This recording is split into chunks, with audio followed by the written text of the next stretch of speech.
Okay, everybody, we are live. Okay, I'd like to call this Board of Education meeting to order.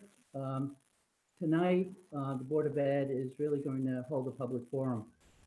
For last week, the Board of Ed had two meetings to review the administration's reopening plans for the fall.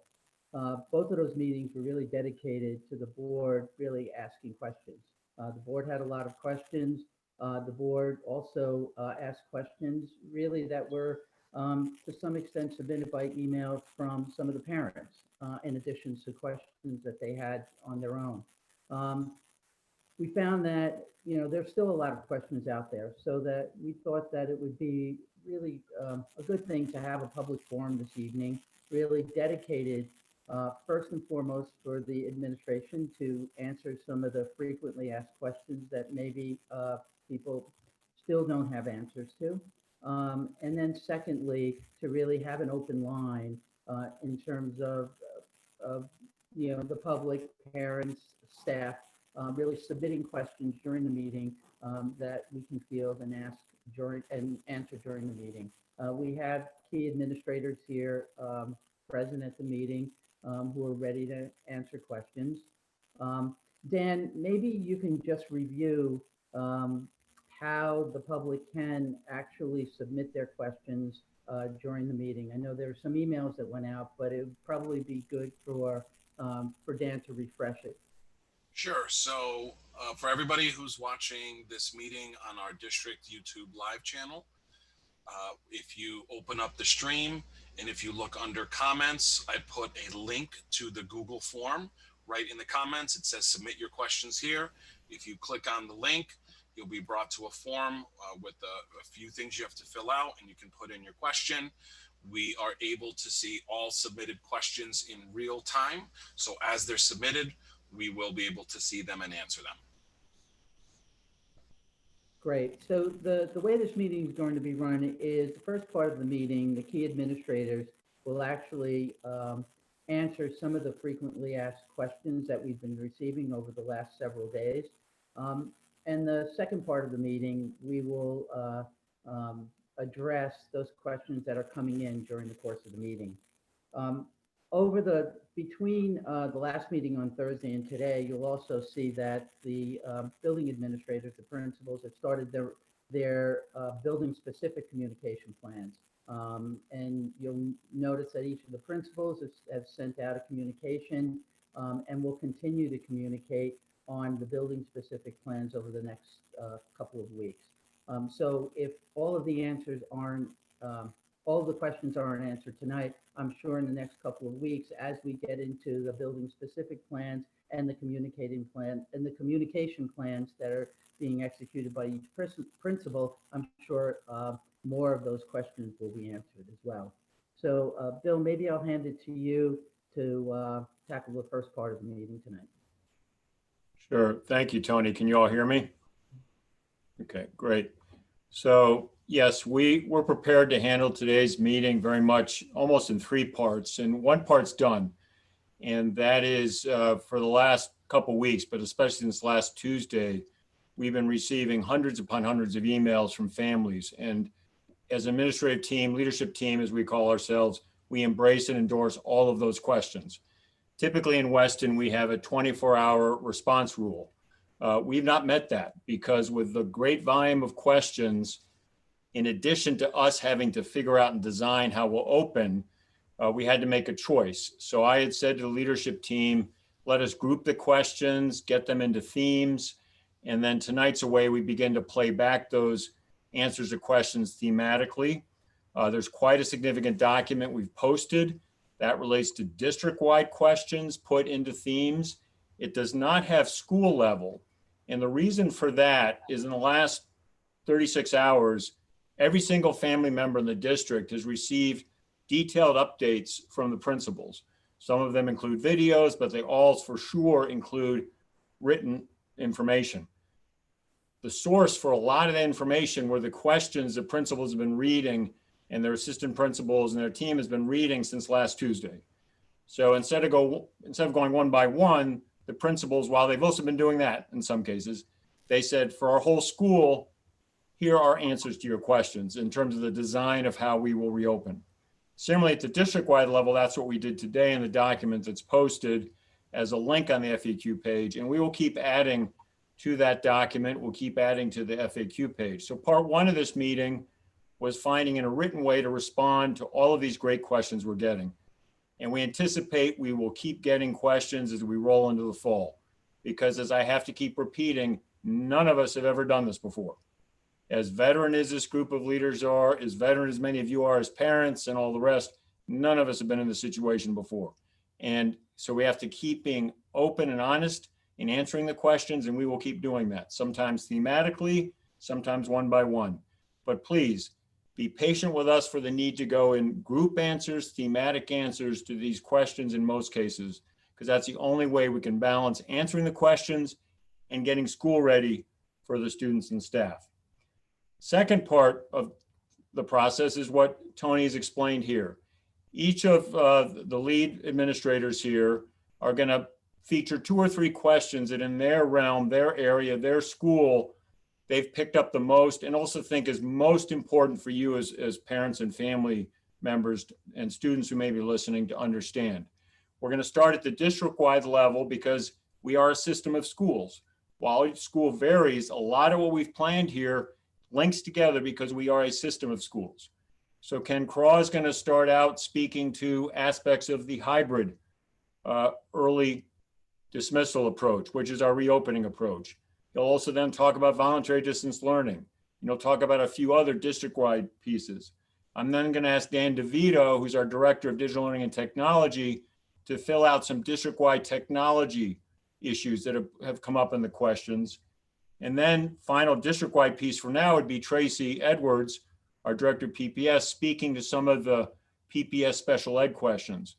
We then will swing to the building level, and each principal, starting with our youngest children through our oldest children, meaning going from Laura to Lisa, they will feature some of the questions that we have read and we see as most compelling and necessary for you as families. I will then come back at the end. Phil Cross will do a little bit on facilities, a little bit on finances, and then I, as per the state, I am the lead COVID-19 liaison officer for the district. I will give some answers to some of the health and safety questions that are most pressing as we've been reading all of the submissions. So let's get into it. I'll play MC, but we're going to start with Ken, then we'll move to Dan DeVito, and then to Tracy, then to the buildings, then back to the district-wide. So Ken, why don't you start, please? Hi, good evening, everyone. So I'm pleased to kick this off from the district-wide standpoint. I mean, one of the common questions that I'm seeing in the bank of questions that parents submitted is, how did we land on the hybrid early dismissal model? What did you look at? Why did you end up at this point? What's the rationale? And I think that's a very reasonable question. One we've answered in the FAQs, but I think is worth noting here as we start the evening. So as we decided to recommend the hybrid approach, one of the things we really looked at was whether or not we could meet the state guidelines, the health and safety guidelines, to come back, completely in person every day. And we found that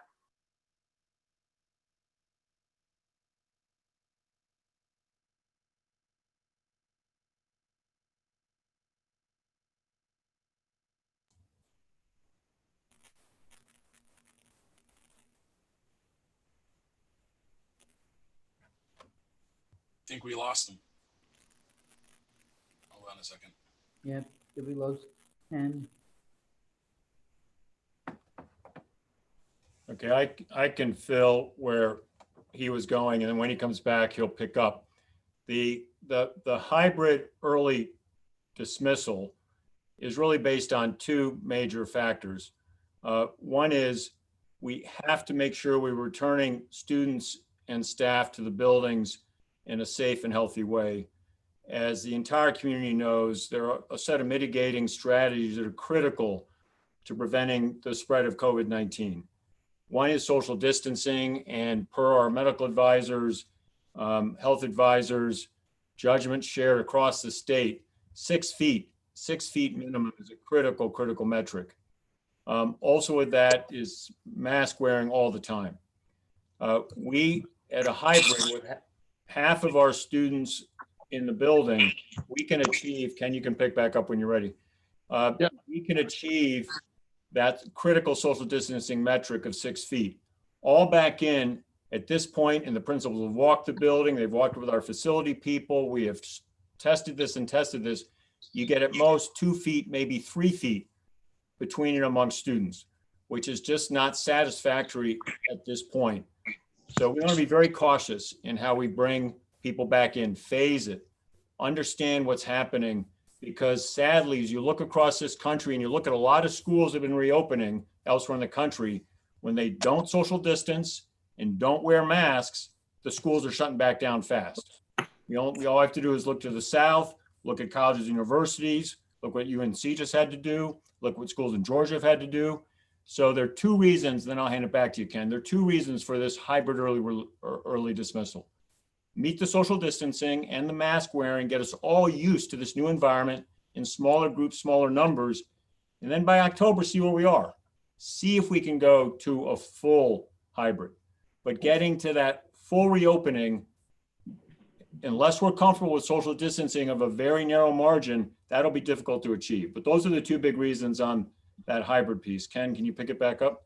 Yes. Can you hear me? Can you hear me, Bill? Yeah, yes. Okay, great. Thank you. My apologies to the board and to the community on that. So picking up on what Bill said, there are also a wide range of hybrids that are out there you're seeing in districts. Some districts are doing 2 days on, 3 days off.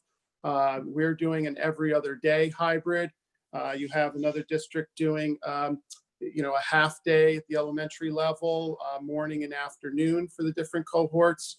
And so, we landed on the every other day model where the blue cohort comes in the first day, then the gold cohort the next day, and then we just keep switching and alternating every day. And it does not, it's irrespective of the day of the week. And the reason for that is from an instructional standpoint. To maintain the continuity of instruction, our team feels very strongly that to have students in person every other day that we have school is the best way to do that. Because when you factor in the weekend, students would not be out of school for more than 3 days, barring a holiday in that model. In some of the other models that we looked at, and we looked at, would you bring students in, 2 days in a row, maybe have a day off and then bring them in 2 other days where some districts are doing, they're having a day like a Wednesday or a Friday for a deep cleaning. We have felt that we can better serve the students by having them in on the every other day basis from an instructional standpoint, because if you have students in for 2 days and then they're off for the next 3 days so that the other cohort could come in for 2 days and another day is a distance learning day for cleaning, potentially students are out for 5 days before they're back in if you factor in the weekend. We felt that this approach from an instructional standpoint maintains the continuity and fits very nicely with this 2-day chunking of instruction where teachers are planning for the first day, which is live instruction for the students. And then they continue on with purposeful activities that the teacher has planned for that day and time that they're at home. So that's really why we landed there. A morning afternoon split at the elementary, we dismissed early on in terms of transportation. That created some challenges in terms of additional bus runs and things of that nature, additional drivers, additional finances for that. So that's how we landed on the every other day approach for that. We will make clear to families, I know that some of the buildings have already done this, creating calendars that would go out to families that will very clearly denote which day on the calendar students are expected to be in person for their cohort. I think it goes hand calendars will be helpful. We will certainly do that. If they're not already out in certain buildings, we'll get those out. So again, we've been asked if we could have set days, and we understand that is an impact on families and the planning, but we did prioritize the instructional piece in trying to maintain better continuity for that decision. And then finally, the other question related to the hybrid, and Bill, I think you alluded to this a little bit, was the early dismissal approach. Why did we land on the early dismissal? And so there's several reasons there. One of those is, our students and staff haven't been in school for 5 months. This is going to be new with the mask wearing. The stamina of kids and staff wearing those masks during the day, that was one factor. The early dismissal allows us to phase back in nicely. At the same time, it also helps us with meeting the needs of the voluntary distance learning students by having dedicated time in the afternoon. So it is efficient with staff in that respect.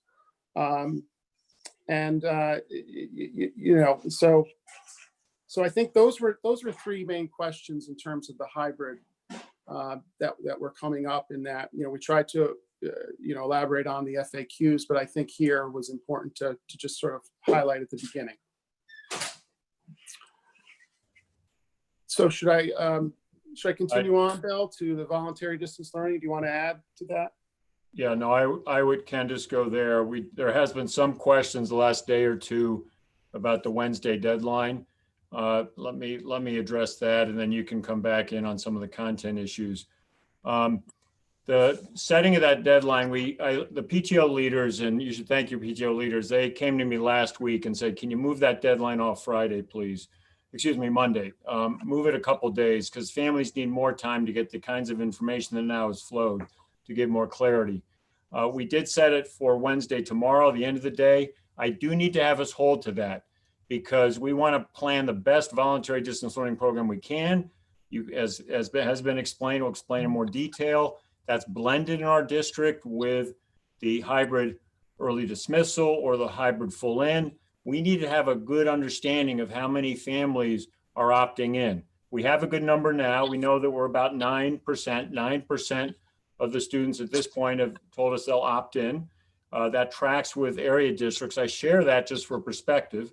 We want to embrace this as a great program for our students. As I've shared before, both my daughters in Greenwich will be participating this way. So at a personal level, I have a lot of investment in us doing this right. But we need to know who's signing on. Now, there's a lot of flexibility here. We have asked you to sign on. We've asked you, if at all possible, to stay with that commitment through September, because everything's new here. And I would hate to see a family a couple days into it go, oh my goodness, this isn't right, let me shift over, as opposed to let it ride out a little bit, so that you can really get that full experience, and we can really try and make it work. So please keep to that deadline of tomorrow. There was another question out, do I need to know my student ID numbers? Because some don't remember it, some can't find it. Just send in the name, because some of you have already submitted with the name. We're a small district, we know who people are, we can figure that out. But I would really try and submit by the end of tomorrow. Again, there's flexibility around this, because without that information, it's going to make it really, really hard for us to plan as well as you all want us to plan. And all other districts are using this week as their opt-in deadline. So it just would be very helpful. So Ken, if you could get into the content of it a bit more, that would be helpful. Sure. Yeah, one of the other buckets of questions that we received was on the voluntary distance learning. And, so just a little bit on the structure, how that's structured. So once we know who those students are, we will assign them to a classroom teacher at the K-5 level. They will have a classroom teacher like any other student who will be responsible for their growth and development, academically, social, emotionally, as it relates to the class. And so they'll be every bit a part of that class during the day. I know that the principals, Laura and Patty, have sent out sort of a schedule of what the day looks like for all students. And for the voluntary distance learning students, they will be streaming into the classroom. And that streaming, as we've said at a previous board meeting, is, initially will not be as interactive as it will be later on as we move through this. We are striving to be as interactive as possible with those students. And I think I think that's important to note. The one way we are going to start that during the day is with our morning meeting. Any student, voluntary distance learning or a hybrid that's not in during the day, will be streaming in to the morning meeting with the teacher. That is a chance where the teachers and students will get used to this interactive aspect of the streaming. And as we go along, whether it's the reading class, writing class, math class, we'll be best able to then try to pull individual or small groups together to then work with them, which we're really looking forward to working towards. But our teachers need, as we get in there, to begin, it'll be a little less interactive than we will be towards as we move along. But then in the afternoon, as the students leave for early dismissal, 1:15 to 3:15, the teachers will then turn their attention solely to those students and working with them individually or in small groups. How it depends on the number of students, obviously, that that teacher has and how the groupings make the most sense. So that will take place in the afternoon at times that the teachers will determine. Certainly, we understand that there's parent support that's needed through this process when students are at home, and we get that. And one of the things we'll try to do during this process with voluntary distance learning during the streaming is if we can signal that there are certain times during that streaming that are most critical, we'll ask our teachers to do so, because we recognize that is a long time for students, even on a shortened day, to be on a computer, and their attention span developmentally, it can be challenging for any student, but for our youngest learners, that's even more of a challenge. So that gives you a sense of that. The days when the cohort is not scheduled to be in, we've not set it up so much to have those students streaming in, because it's the same, it's the same lessons, same activities. Teachers will be able to be flexible, though, if there are aspects that a child missed, we may be able to make adjustments there. But for the most part, they follow the schedule of their cohort, and when they're at home, they would be working on the assignments that the teachers have left, and obviously would need, the younger kids need more support at home than the older ones. So that gives you a sense. And again, just want to reiterate that the streaming we're really striving to move towards more interactive over time as we begin this process, and we continue to get our teachers comfortable and familiar with that process. And I think, Bill, that when we get to the schools, we may be able to highlight that a little more. At the secondary level, it's a little more straightforward, because the students will live stream into the morning classes. And then there is a host of afternoon classes that students would be expected to attend, whether they were in person in the morning or on hybrid learning at home in the morning, or their voluntary distance learning. They'd be expected to attend those afternoon schedules of classes that Lisa has sent out her letter to explain in detail, how that works. So I think when we come back to the schools, we can get into more detail on that. Right. Now, one other thing I want to mention, Bill, and I know it's come up, is privacy, confidentiality, things of that nature when we're streaming. So the streaming the way it's currently set up is that the streaming will be, primarily focused on the teacher in the classroom. The teacher will be streaming, communicating, from their teacher workstation when there's directions or there's some instruction to give. But then, if the teacher has documents or things on the screen, on the marker board they want to show, they can use their document camera to show that. The intention is really not to have, the focus on the students, the camera on the students, because that does create some privacy issues. And we want to, we need to understand too that our youngest learners, parents will be sometimes alongside those students.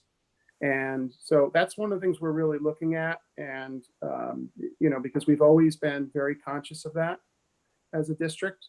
And so we want to make sure that, our structures, don't violate any of those laws. Okay, thanks, Ken. That last set's critical. We'll be putting something in writing on that up on the FAQ site in the next day on those issues of privacy. So we'll get that up there. Why don't we go to Dan DeVito? Good segue from where Ken just was on streaming. I don't know, Dan, if you want to provide, sort of speak to a few of the questions you've been seeing that relate to digital learning and technology. Sure, absolutely. So the major questions that everyone has had about technology is regarding devices from the district and what will the distribution be. So I wanted to give just a brief overview of what we'll be doing as a district. So we have been for the past few months in reorganizing all of the technology that we have in the district to be able to provide a one-to-one, so a device for every student at the pre-K through 8th grade level. So we've been identifying all of our Chromebooks and all of our devices. We've been fixing them up. We've been determining which ones are usable in a full distance learning, in a hybrid or voluntary distance learning environment. So we want to make sure that the technology we provide is capable of doing everything that it's going to be asked to be doing. So we are working as hard as we can to get everything ready for the first day of school for students. I know some of the questions have been asked about potentially getting the devices beforehand. We're doing the best that we can, but there were many issues with purchasing new technology, mainly because the entire world is trying to buy Chromebooks right now. And then there were major embargo issues with us and China that put a huge hold on the purchase of Chromebooks. So we were very lucky that we were able to receive Chromebooks at all, but we are now kind of playing catch up, trying to get those situated, connected to our domain and provisioned and barcoded and everything. And also at the high school level, so Weston High School has been bring your own device for the past few years. However, we do have Chromebooks to provide for students who do not have their own device. And also for the voluntary distance learning program, one of the questions we ask is, do you need a device? If you're pre-K through 8, you're automatically going to get a device. If you're in the high school level and you did request one, we will be able to provide one for you. There will be more information to follow regarding the entire procedure about getting the device for voluntary distance learning students. That's really been the major questions regarding technology. And let me underscore, as a thank you to the board on behalf of all the families. Over the summer, the board authorized a fairly significant investment in new technology, and we were definitely ahead of the curve. So some of these lags, if you will, in the marketplace that Dan's speaking to, we got ahead of that in some good ways, but we still have hit some bumps. And all you have to do is follow the media to know how difficult it is right now to get Chromebooks, iPads, all the rest. But this wasn't yesterday we started. We started about 6-8 weeks ago, if not before that. And indeed, we had a transition from previous director of digital learning and technology into Dan DeVito. We had a transition plan going on in the spring so that we were trying to get ahead of this. But why don't we shift now to Tracy, because I think a lot of the questions, quite understandably, have been within PPS and especially regarding special education. So Tracy, if you could pick up a few of those leading questions, please. Sure. So there were a number of questions, understandably, about social emotional learning, which is absolutely part of the work of PPS and the district as a whole. I think the response that I can share that really addresses all of the points that I've seen so far is there is absolutely going to be a focus on social emotional learning throughout the school year, and particularly at the start of the school year in each of the buildings. I think most of you are aware that we have commitments to the ruler program at certain levels.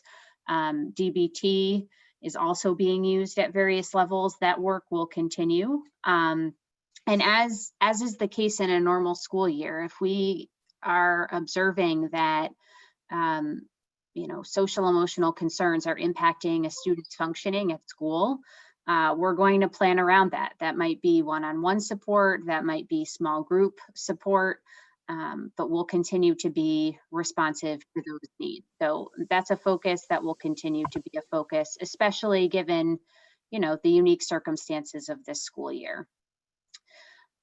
Understandably, the other primary area for the questions is special education, which it is complicated to answer sort of system-wide, but I'll just explain where we are and how I responded to some of the questions that we've received, and then also what our next steps will be.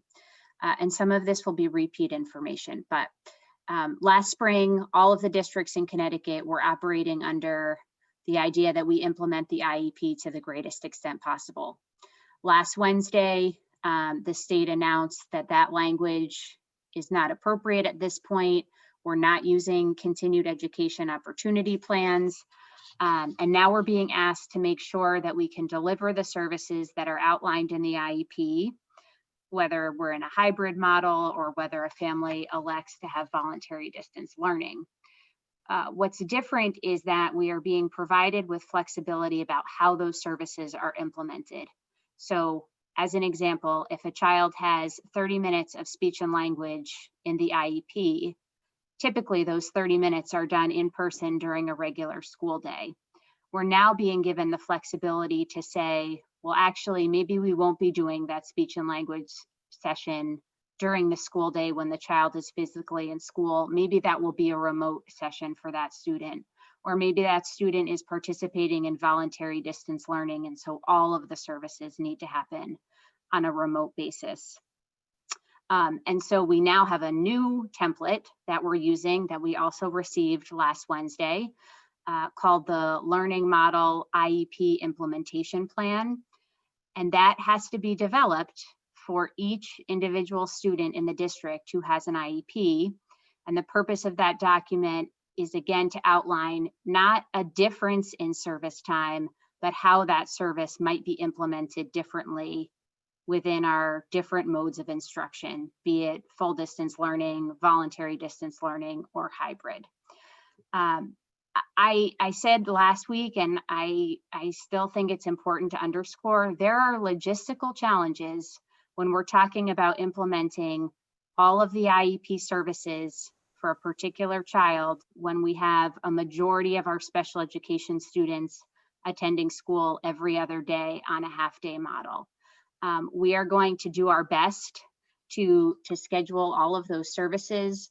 I do think families are going to experience an increase in service level as compared to the spring, and we're going to get as close as possible to that IEP. If we run into challenges, we'll have conversations with individual families.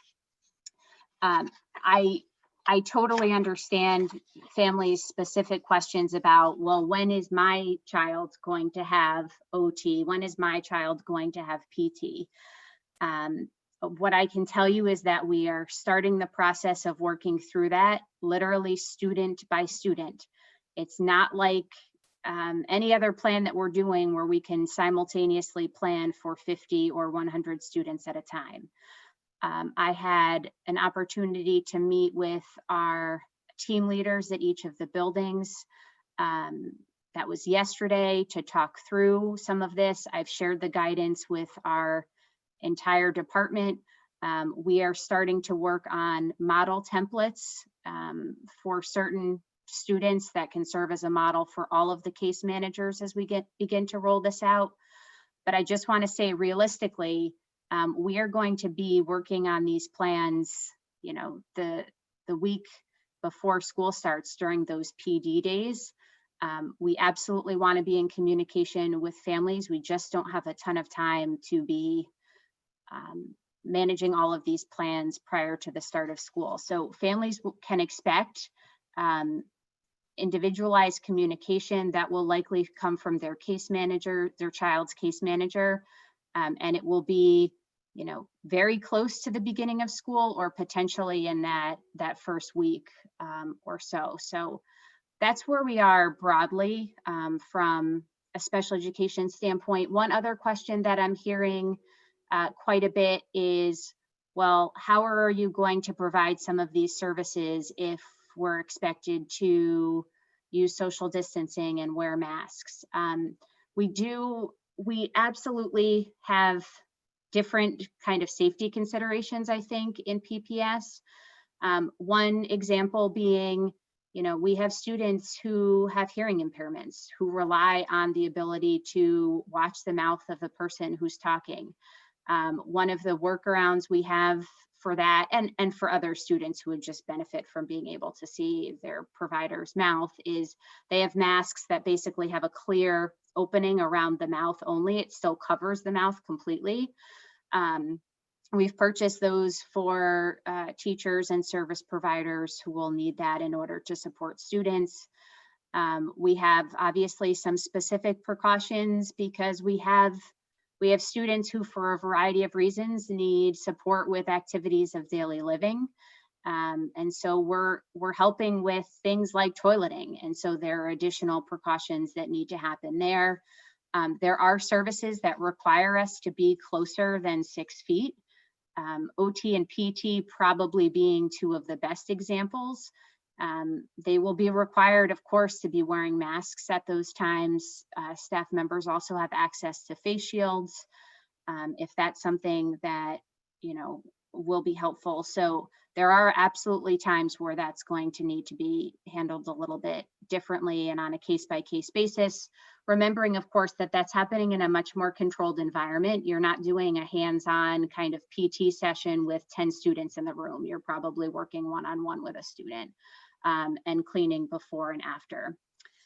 The last category, and I hope I'm not stealing Laura's thunder on this, we're getting questions about ELC, our preschool program. The plan at this point for preschool is for our preschool students to attend daily. Our preschool classes are already the small cohorts that we're talking about for all of the other grade levels, so it provides us with greater flexibility there. That consistency is really important. The duration of the program is going to be consistent, although I have communicated with families who have asked. There is some consideration to making some more minor adjustments to arrival and dismissal, only because we're anticipating much more significant traffic at all of the buildings this school year, and we're just trying to determine if our youngest students, who obviously need a lot more support getting in and out of the car, might be better served arriving at a slightly different time. So, sorry about that. I think those are the key areas from a PPS standpoint. Thanks.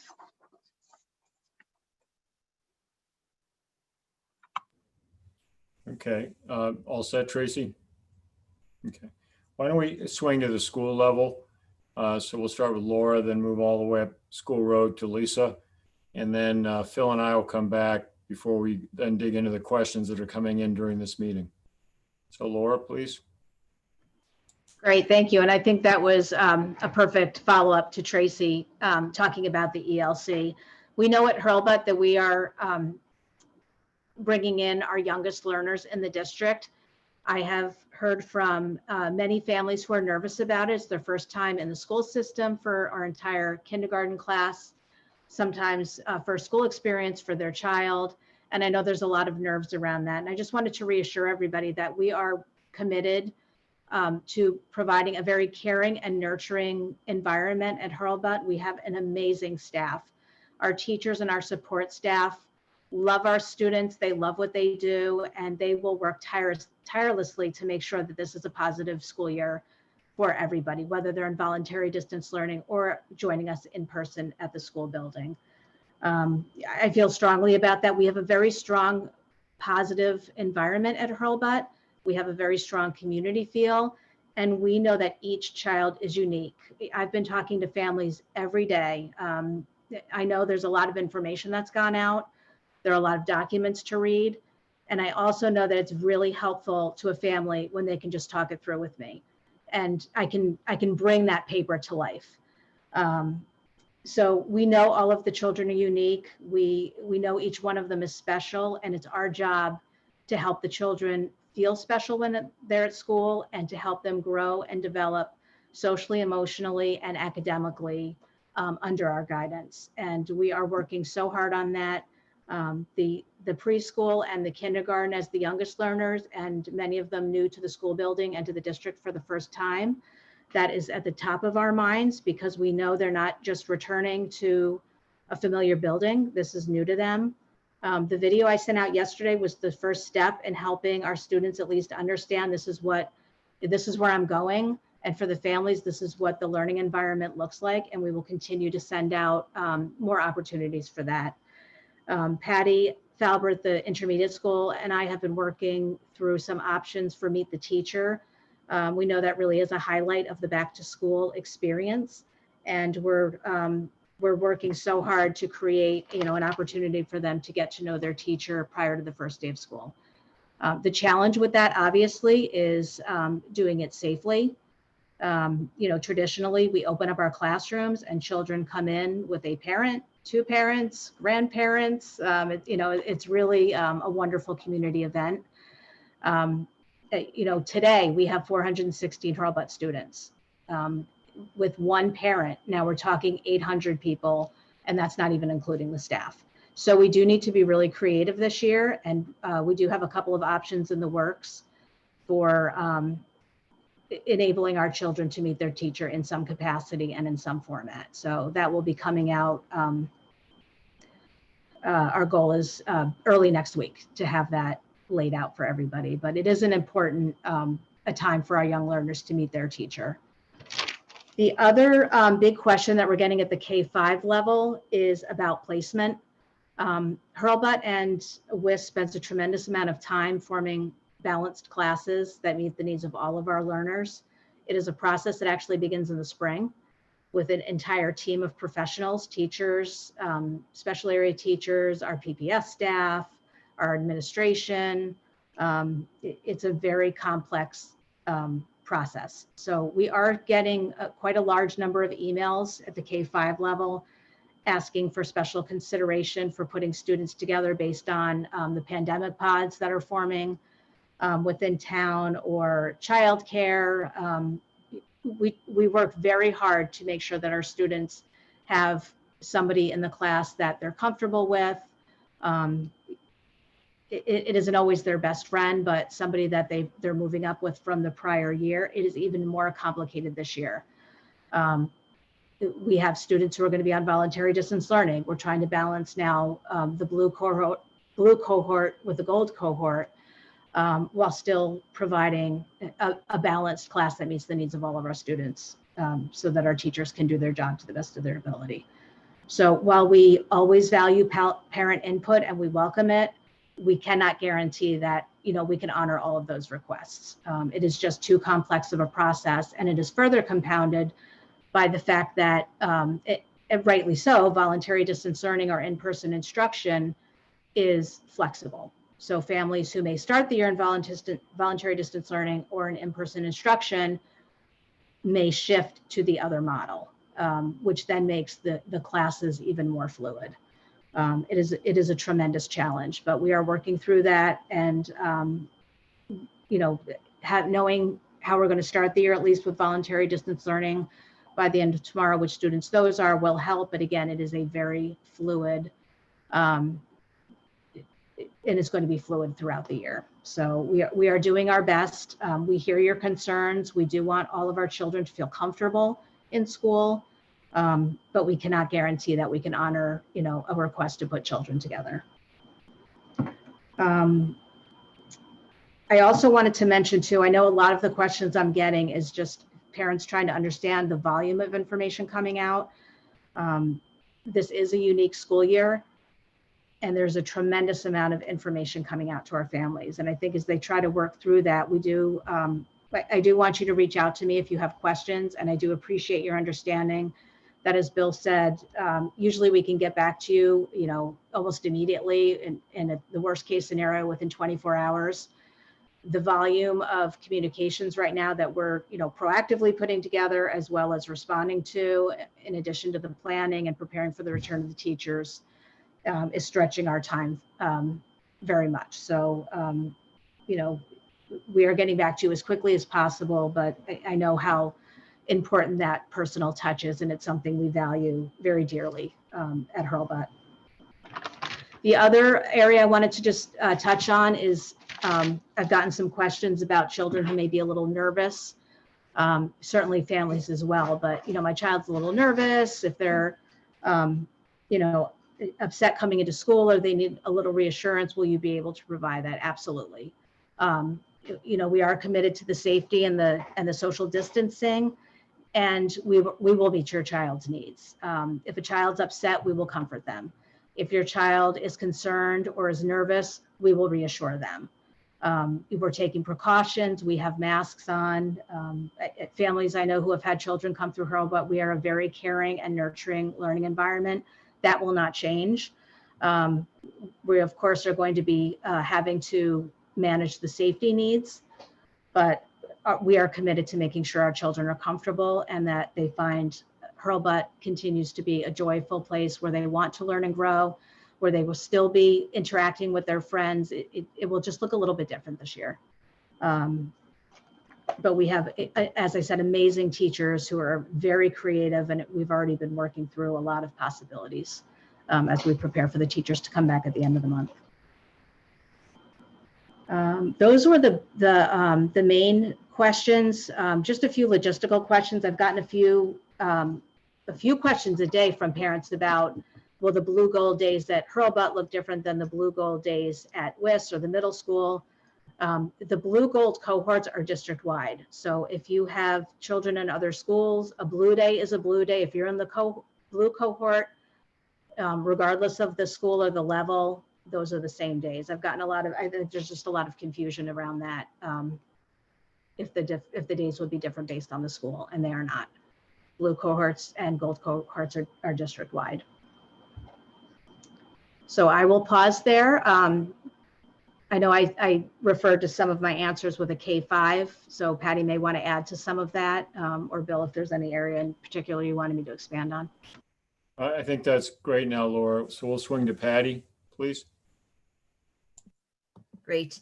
So a lot of what Laura said, I can reiterate. I mean, we take pride in really being a very caring and collaborative community at WIS. We value our partnership with parents. And so we wanted to work together, and we want to make sure that your child is comfortable and happy and engaged in school. So if you have questions, to please reach out. We want to, I know Laura touched a little bit on her new students, but I want to touch also, we have a new family orientation that we always hold at the beginning of the school year. We will again do that this year. It will be probably on Zoom since we have a lot of new families and children coming into our school. So we'll have an opportunity for parents to ask questions. And then of course, we will also be putting together a video so that parents can see what these classrooms look like and what the hallway looks like, and how their children will be every day, and what back and forth and from the different areas of the building.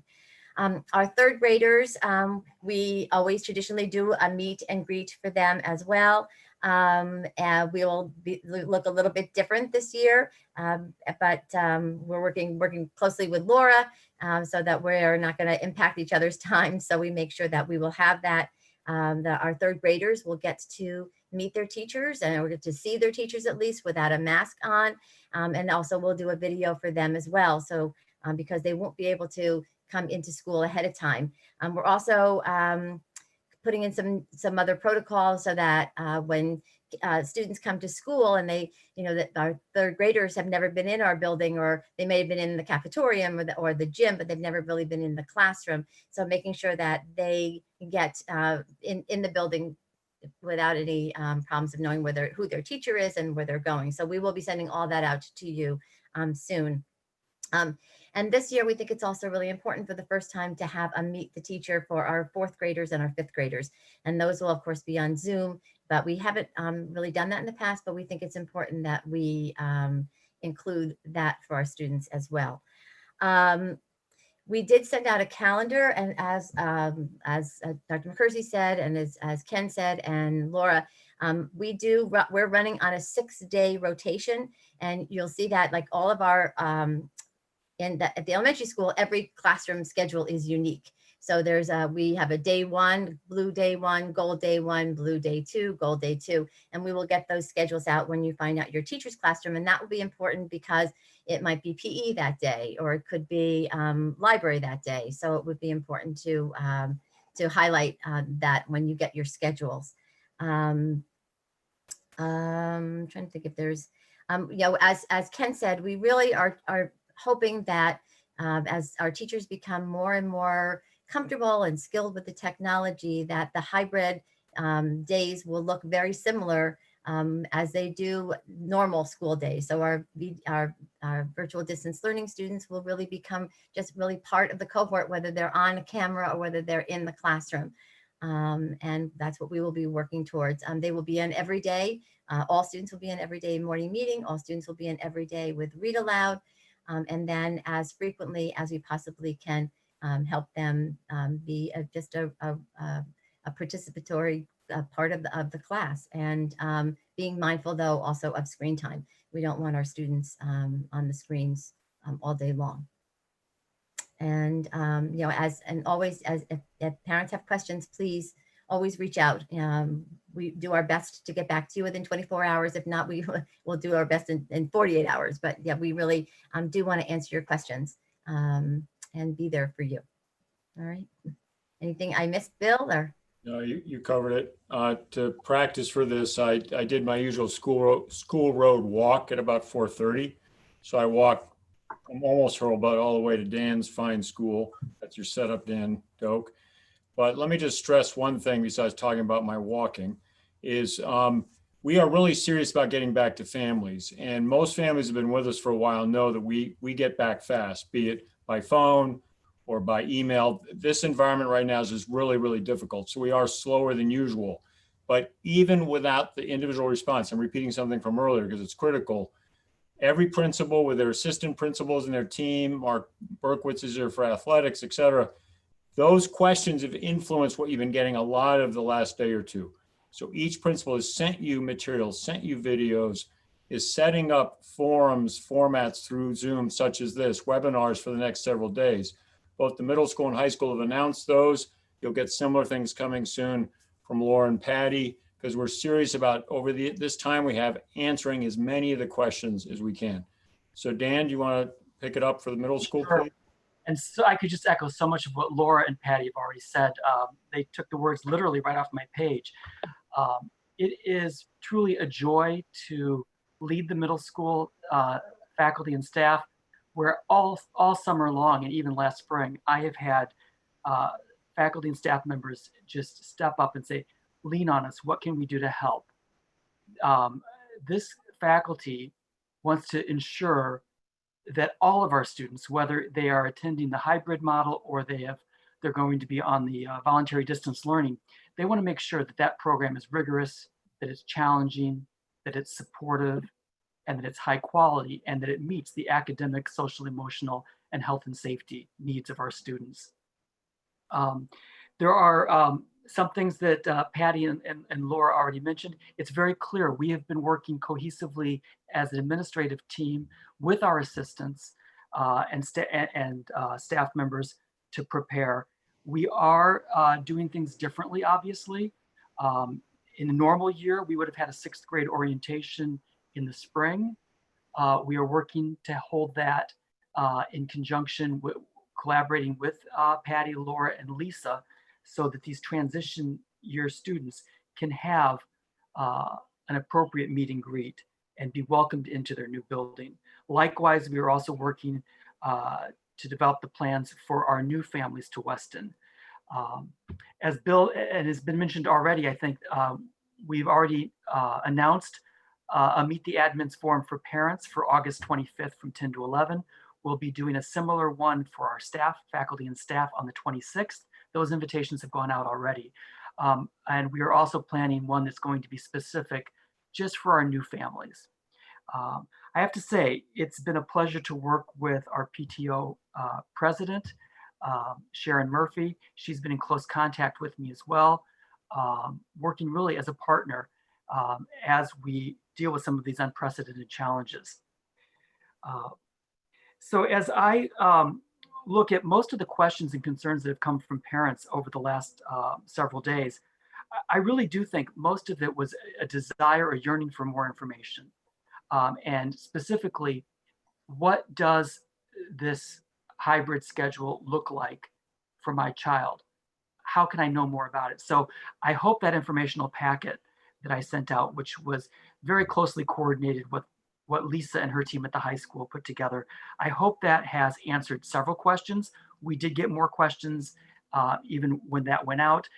As was mentioned earlier, a lot of questions about the blue gold schedule that Ken and the other principals have already talked about, and certain specific requests for grouping.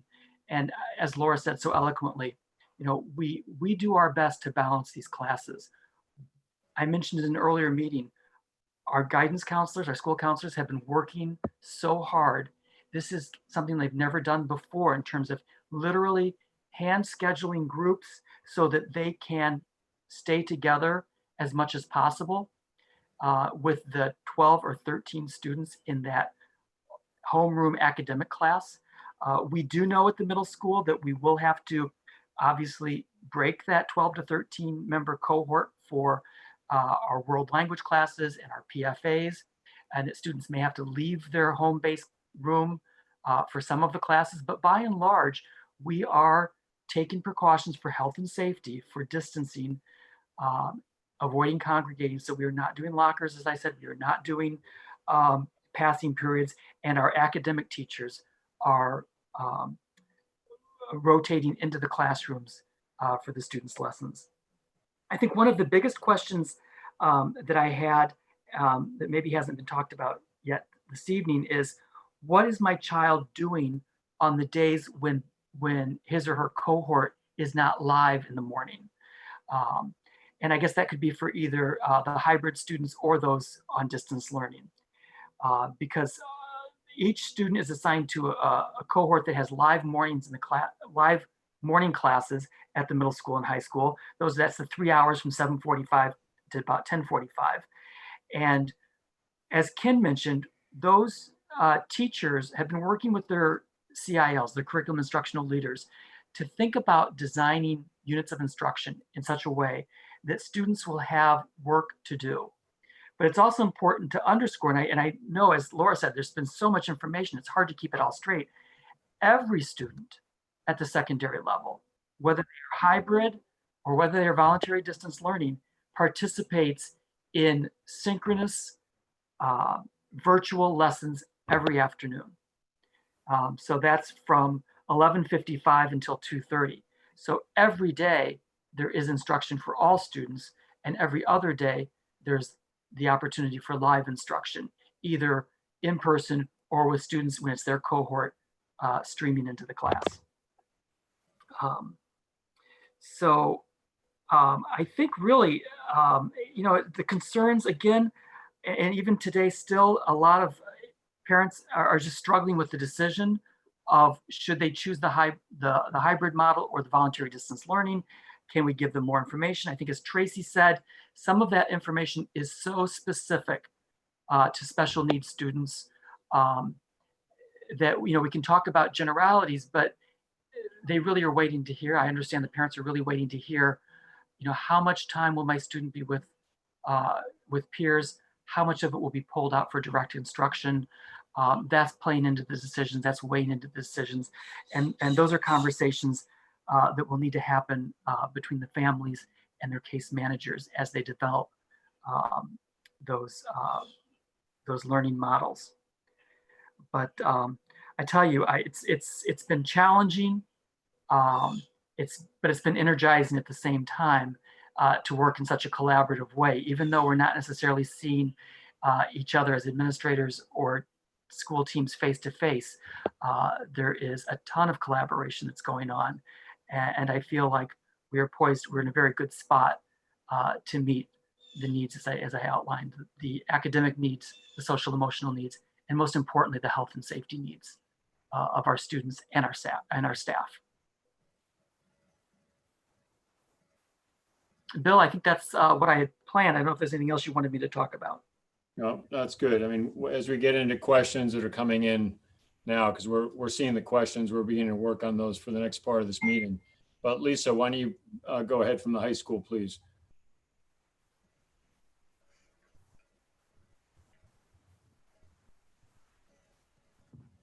Sorry, I had to unmute myself.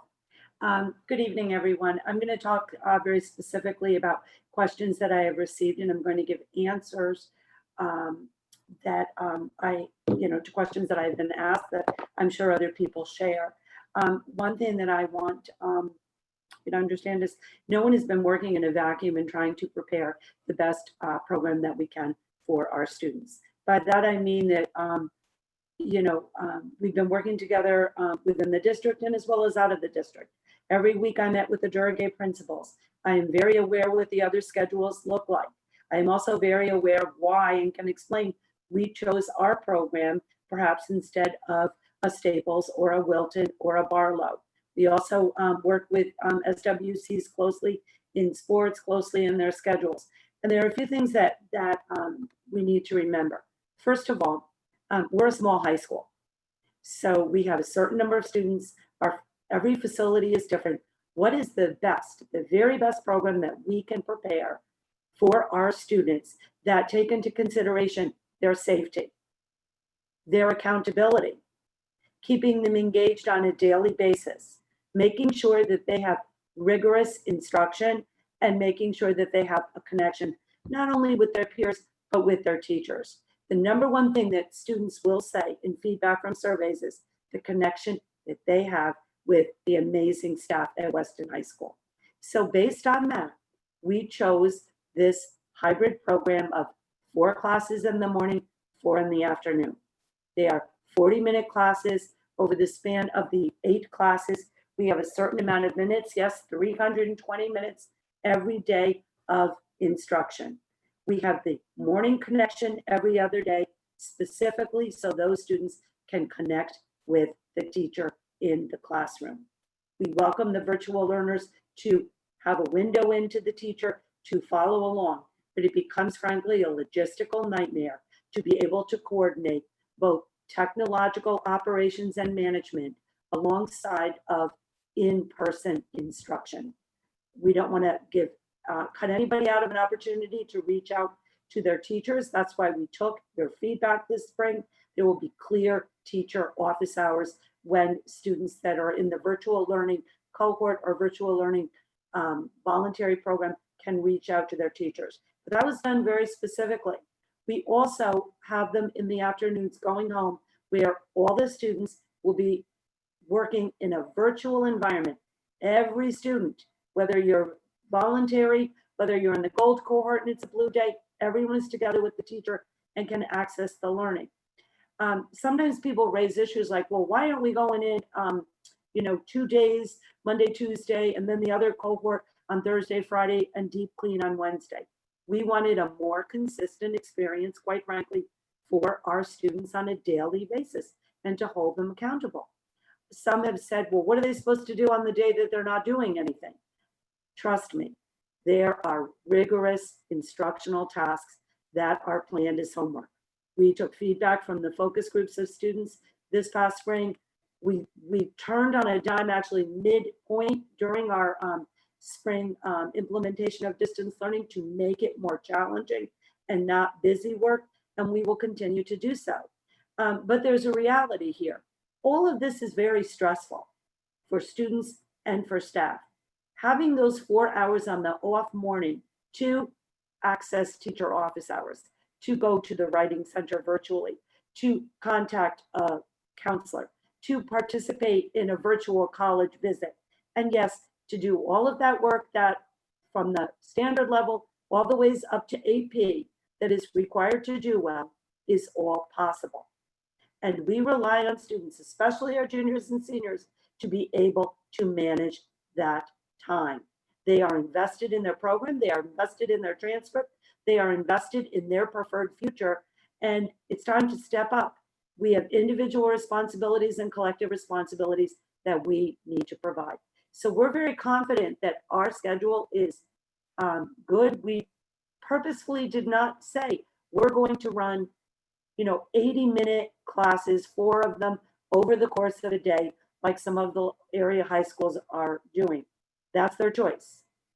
That requires very specific instructional pedagogy that teachers and students need to understand. Our focus has been how to make our distance learning program more robust in the afternoons, because who knows what the rest of the year will bring, but to also have that social emotional connection in the morning every other day for our students. We think wearing a mask for 4 hours a day and not having to eat, quite frankly, in a gym that is not air conditioned in a student desk is what our high schoolers would prefer. So it's kind of a long-winded answer, but I want to get all of that out of the way of why this model. A great deal of thought has gone into this model, and we are here to support you. If you are having trouble getting your child motivated on those off-color days, just let me know. Send me an email and I would be happy. Give me their cell phone number and I will be happy to call them and give them a little nudge to get going, because there's no time to waste here. This is serious, serious business with instruction for learning. The other thing I wanted to comment on is there is a lot about clubs. What's going on with company? What's going on with robotics? Robotics people, I hear you. I know you are concerned. You need to understand that some of this takes a little bit of time and patience. The VTech people are having a town meeting just this coming week. Rebecca Kaplan's going to be on it to figure out across the country what competitions there are going to be and when, if they will be virtual. I'm really happy we have a great new hire, Ms. Lucia, who's going to be running our Project Lead the Way program. She is unbelievable. She has reached out and worked with Mr. DeVito on specific programs, technology that we can use in virtual learning, and that also applies to robotics. We're not saying that all the experiences with that area of STEM are going to be that way, including science labs, but there is that component that we're getting really good at to combine with an hands-on component. So I would ask for your patience. We are very committed to our co-curricular program, but it's going to take a little bit to work out and also to get the information, especially regarding these organizations that are at the national level, of what their plans are doing. But we have by no means forgotten you.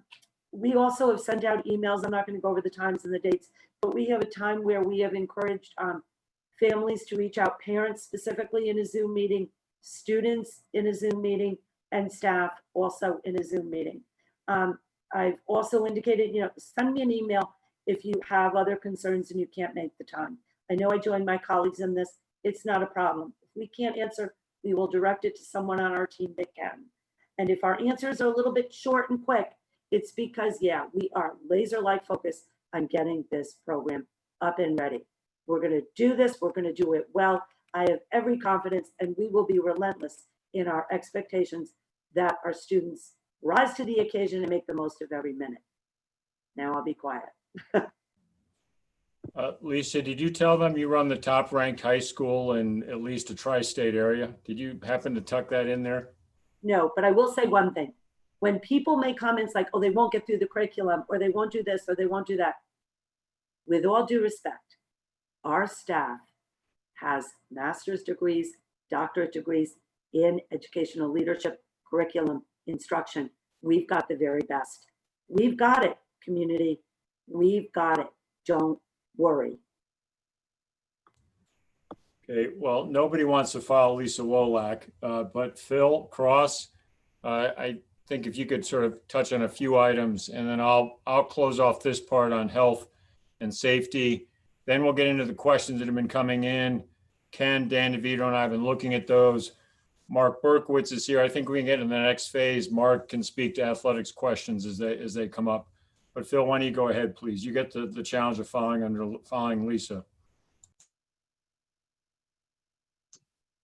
It's always difficult to follow Lisa, but we'll see what I can do. So we know that with the start of school approaching, that there's a high anxiety level with the families. We just want to do our best just to reassure families that we're doing the best that we can, and we're definitely trying, within our limitations, of course, to make the facilities as safe as possible. Just so everyone knows, we definitely plan to open school following all the guidelines that's been established by all the bodies, the CDC, the CSDE, Department of Public Health, and of course, working very closely with our local health officials. One of the major concerns that people will have has to do with ventilation and the adequacy or lack thereof of ventilation within the school system. I just want to let everyone know that Mike Del Mastro, our Director of Facilities, and his team, they've pretty much walked the entire facility. And they've determined that for the vast majority of our classrooms, all of our classrooms have the capacity to allow fresh air intake, which is the vital component just to have fresh air intake and the circulation of air within each room. We do have, not all of our rooms are air conditioned, and we do have limitations where that is concerned, because we do have electrical limitation to supply all the power needed for air conditioning. For rooms that do not have air conditioning and do not have windows, we will be providing, we've worked closely with the principals, we will be providing for those rooms portable units, and we will also be providing for those handful of rooms. At my last count, I do believe that was only 3, also an air purifier, air cleaner. As it regards to sanitization and just pretty much, so just to continue with our ventilations, prior to the reopening of schools, our HVAC system and water system will be checked to comply with the state's Department of Public Health guidelines. This includes, but not limited to, perform required preventative maintenance. We'll be changing all of our air filters, and we'll be switching right before the school reopens, changing the occupancy mode for units that have that capability to full occupancy mode. Once the buildings have been reopened and everyone is back in, the system will be regularly inspected to ensure that all are operating as required. Fresh air intakes will be maximized as much as possible, as much as is mechanically feasible. As I mentioned, we're in areas where air conditioning is unavailable, windows will remain open, as outside temperature will allow us to do that. Signs will be placed in restrooms that demonstrate proper hand washing techniques. Educational materials related to COVID will be conspicuously placed in all buildings and in all common areas. We've also purchased recently hand sanitizing stations that will be placed in all the common areas of all the buildings. And this is for areas where a hand sink is unavailable. To reduce the number of touch points, doors will be propped open where feasible, and of course in accordance with all safety and fire codes. Where feasible, foot traffic patterns will be one way in hallways. We'll try best as we can to establish multiple entrances and exits. We've also identified isolation rooms. So these are rooms where if someone in the school becomes ill, where they'll be isolated. There's an isolating room that's established at all locations. And these rooms will also be equipped with air cleaners. And also these rooms will be monitored by a nursing staff or with some other member of staff. just to continue with our cleaning and sanitization, again, our focus is to promote the continued health of all stakeholders. And to help to accomplish this, we will clean and sanitize restrooms at least twice daily. High-touch surfaces will be cleaned throughout the day using CDC-approved cleaners.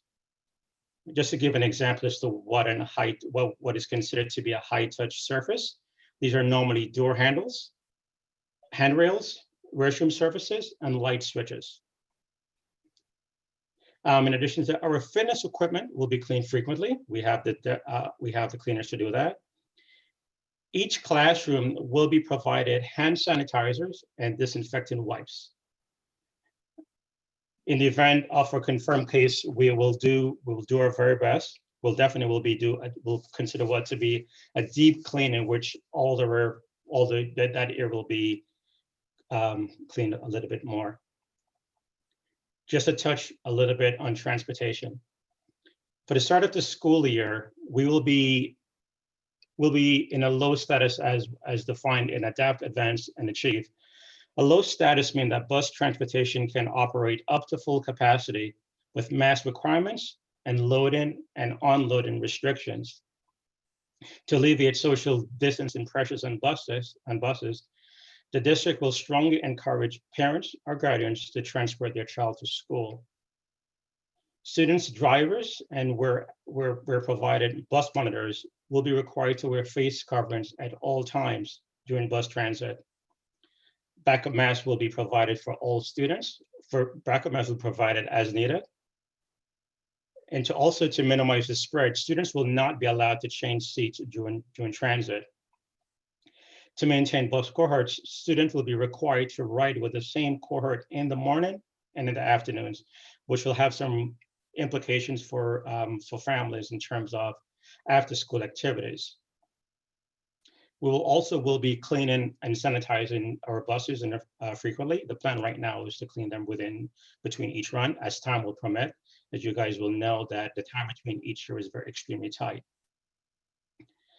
Just to touch real quick on the financing aspect. So we're definitely working with the Board of Education and with the Board of Finance just to address all the additional costs that we will incur for FY21. I know a lot of big numbers that's been thrown about in terms of what the state will be providing or what's available to the state. So the state of Connecticut received $111 million under the CARES Act. The western portion of that 111 million is only $51,000. This, of course, is based on an educational formula for Title I. So I think that's pretty much the major update in terms of addressing the questions regarding facilities, transportation, and finance bill. Okay, thanks, Phil. The last piece was something I picked up from the PTO presidents. They've been saying, we understand there was a sum of money the district had received for COVID-19. We wanted to clarify that it's a small amount of money. Also want to clarify that Phil will be working, as he has been, with the Finance Committee of the Board of Ed on what the COVID-19 expenses are, and then working with the Board of Finance on what those expenses are and how they're covered. All of that is done fully in the public. All of those meetings are posted, both the Finance Committee meetings, the Board of Ed meetings, and the Board of Finance meetings. So that's all within the public record openly for families and others that want to track that. We've been moving along here well, a lot of material. Let me direct you for my part of this on health and safety to the written word that's in the document. I'll be brief because I'm going to direct you to items in writing. And again, then as other questions aren't answered, please send those in through the process we've established and we can look to clarify those. But in the recommendation document that's posted, the recommendation for the reopening that was given to the board last Wednesday night and to the entire community, it's posted on our COVID-19 resource page. In that document, page 24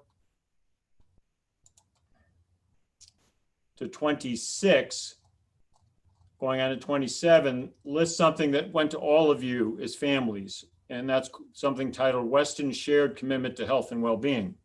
And on an honor system, we asked you all to sign it. It's an honor system, not required. The signature idea was simply to ask you to start a conversation, if you haven't had a conversation in your household, about specifically what we each have to do to ensure, strong word, but ensure our health and well-being. That document is loaded with very specific requirements. Everything from first, each day, check as to how you're doing in your family and stay home if you feel ill. There is information there on the level of temperatures we're concerned about. We talk also in that document very specifically about what will happen if someone at school is identified as being ill, how we will deal with that. We also in that document say that at least through January of 2021, parents and other visitors will not be allowed in the building. This gets very specific, this document. That's why we sent it out separately for you to see. We talk about spectators and audiences, what will be allowed in that regard in this document. We are not allowing spectators for the time being. We're not allowing audiences. We want to give as much room and space for our children to do their creative and athletic work, yes, away from spectators and audiences, but less chance for COVID-19 spread. The document is very clear on the requirements for face coverings or masks. That is a requirement from the governor. It is a requirement from the commissioner. It is the smartest thing we can do in this nation and frankly, the world. It's our best line of defense against COVID-19 spread. And it's getting really clear. Just again, look at any higher ed institution lately, look at any schools. When the masks are not on and you're up close to each other, you start to see COVID-19 emerge. If a student arrives at school without a mask, we will provide a temporary mask. If students struggle to keep their masks on, it's not a medical issue. If it's in another district, a middle school principal is heard to say, if you want to be creatively insubordinate by not wearing the mask, you'll be going home. So here in Western, we'll have a conversation first. If you can't have a mask on and there's not a documented medical reason for it, we will have a conversation with you. If we have to have enough conversations, you will go home for a bit because it is essential that we protect each other by the wearing of masks. The document here also speaks to mask breaks. We will try within each given day to find a way to have safe breaks in the wearing of masks. That's explained here. Social distancing, very specifically, is in this document in terms of us striving for 6 feet, and that is critical. We talk here about hand washing and hand sanitizing and how critical that'll be. And you've just heard Phil Cross explain the things we're doing as a district to make hand washing, hand sanitizing something easy to get done and not difficult. Transportation is discussed here in this document, as well as the self-quarantine requirement from the governor. You now know that well more than half the states in the nation are on the Connecticut quarantine list. If you go visit that state or a member of your family does, you're on a 14-day quarantine. Test results are immaterial in that regard. You just need to do the 14-day quarantine, but that's very specific in this material, and we sent it out to all of you. If you struggle with why you have to sign it, okay, don't sign it, but at least please read the material and understand it because it's really specific.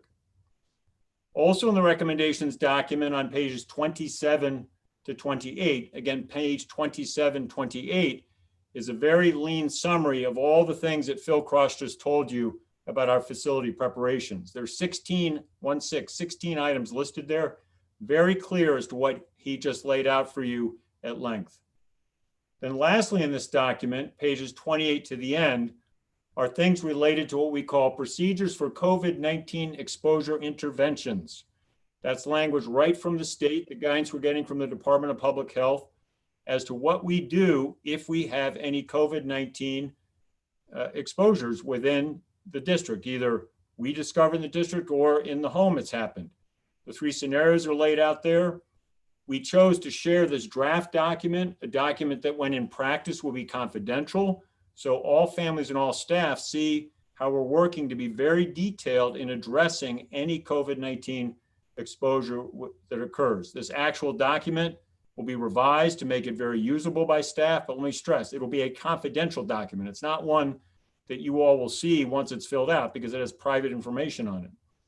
Lastly, in the recommendation document that went to the board and is posted at the very end, page 34 to 35, is what is called the decision process for potential closures due to COVID-19 exposure. Lots of questions relate to, if we have one case of exposure, will we close? If we have 2, 3, 4, 5, will we close? What's the basis of closing?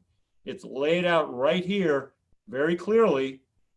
But as anyone who listened into the board meeting last Thursday when Mark Cooper and Dr. Laura Marks joined us, as clear as you want to be, closure will depend on, as your lead COVID-19 liaison for the district, I learn of the situation. I immediately go to Mark Cooper and we begin working on contact tracing. What do we know? How far spread might this be? And we talk about what we may be able to communicate. It's all right here in this document, pages 34 to 35, very specifically, like the commitment document that we sent out for a signature. We're going to spin this one out and send it out shortly, not for a signature, but just so it's broken out of this document. And again, everything we're putting up on the COVID-19 webpage so that you can go to one place to find all this material. So we've shared a lot with you tonight. I wanted to make sure I grounded my last piece, since we've been talking a lot, in the actual written word, the text that is there for you as families to go see. We're going to be underscoring this exact same information with our staff so they fully understand it. Why don't we shift now to questions that may have been coming in while we've been speaking to you all. The plan here is to have Ken and Dan DeVito, who've been looking at those questions, begin to bring those questions to the panel. I should let you know this is a format that other districts are using Zoom, where the questions are then shared to a panel of the district's leadership. So Ken and Dan, however you want to proceed, please proceed. Sure. So I will just, I will read. Little volume problem, Ken. Can you hear me? A little louder. Can you hear me now? Just you're very low. If you can move, speak a little louder or move the volume up. Yeah. Can you hear me? Yep, loud and clear. Okay. All right, let's do that then. I'll take out the headphones. All right, so first question put out there. Why isn't Weston Public Schools investing in portables in order to create enough space per child, specifically for Hurlbert? This goes to the question of, you know, why not find more space within our existing campus to then get everybody in full time. This is the gist of this. Why don't I pick that up and then we can backfill. That's a really good question. It's one we've been actually looking at for easily since we went out into the summer. We've been looking at this for 2 or 3 months. We did a lot of cross-checking with other districts. I know exactly what other districts are doing in this regard. Some districts have chosen to obtain tents, not for permanent classroom space, but flex space.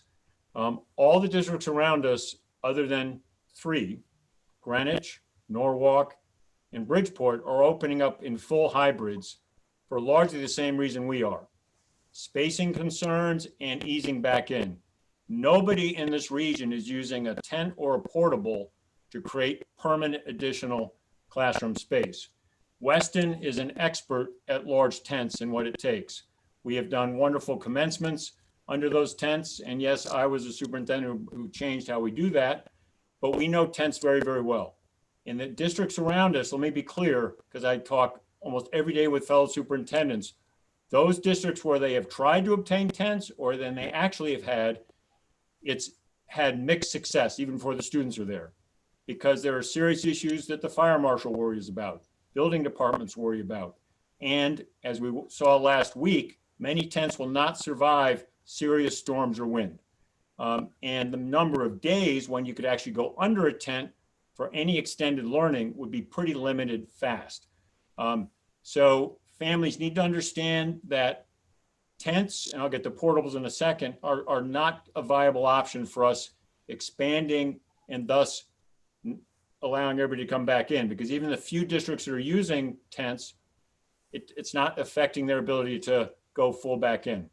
Portables are an incredibly expensive proposition, easily $750,000 to establish a portable that would meet all the requirements for a quality portable. So our move was, after a lot of thought, a lot of research, was to focus on our existing facilities and, as the principals can tell you, find time when students can go outside safely, but not to depend on tents or very expensive portables. The other part of that is we still have the social distancing requirement, which means you'd have to hire additional staff if you want to bring everybody back in, even if you spread them out.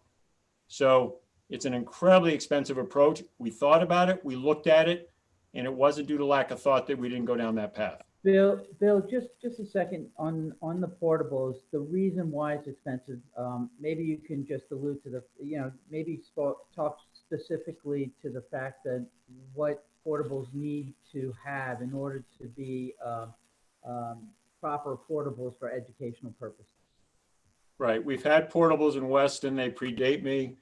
As superintendent in Greenwich, we actually obtained portables.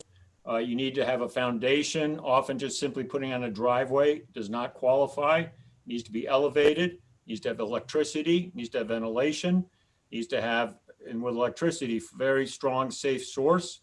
And that's what leads to the expensive of a portable. So it just was a very, very costly option. And on top of that, you still face the personnel cost, because you still, to get to your correct ratios for space on social distancing, simply having the portables, you still have your half-size groupings, but if you have everybody in, you then have to have the teachers to cover that.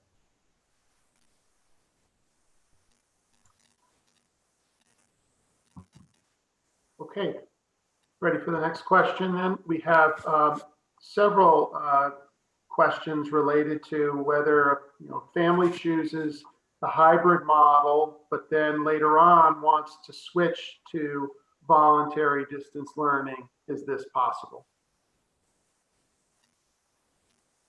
I don't know, Bill, if you want to pass the ball around, or I'm certainly happy to move the ball around. So I don't know if Ken, you want to pick that up, or someone else does. Sure. So we have indicated in the frequently asked questions that certainly this is fluid, the situation, and if a family does decide after they're in person that they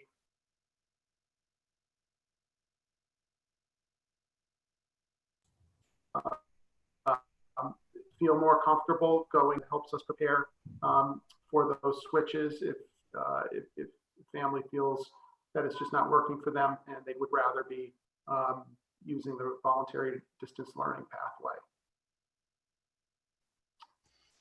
I don't know if anyone else on our team wants to add to that, but it's a pretty straightforward question. Yeah, that's basically, Ken, you hit the major points. You broke up for just a second. So in case people didn't hear, if you do choose to move into voluntary distance learning, if you start with the hybrid model, we do ask that you give us 5 days notice as a standard practice. So I just wanted to put that out there, Ken, because you just broke up for just a quick second when you were talking about it. Sorry about that. All right. Next question, I think for Dan Doak. Why is Weston Middle School going back only half days in person when most, if not all, surrounding towns in Fairfield County are returning for full days in the hybrid model? And I think this picks up on what Lisa was talking about. So Dan, if you want to. Yeah, I think Lisa addressed the question already. She and I put a lot of thought into this in terms, and actually I'm not sure that the person who wrote the question is as informed as I am. I've actually been communicating with other middle school principals as well in Southern Fairfield County, and the hybrid with the afternoon distance learning is a feature of some of the other schools as well. But as Lisa and her team and the middle school looked at this, we found that we could actually get more minutes of instruction by having this model with a combination of daily virtual learning and every other day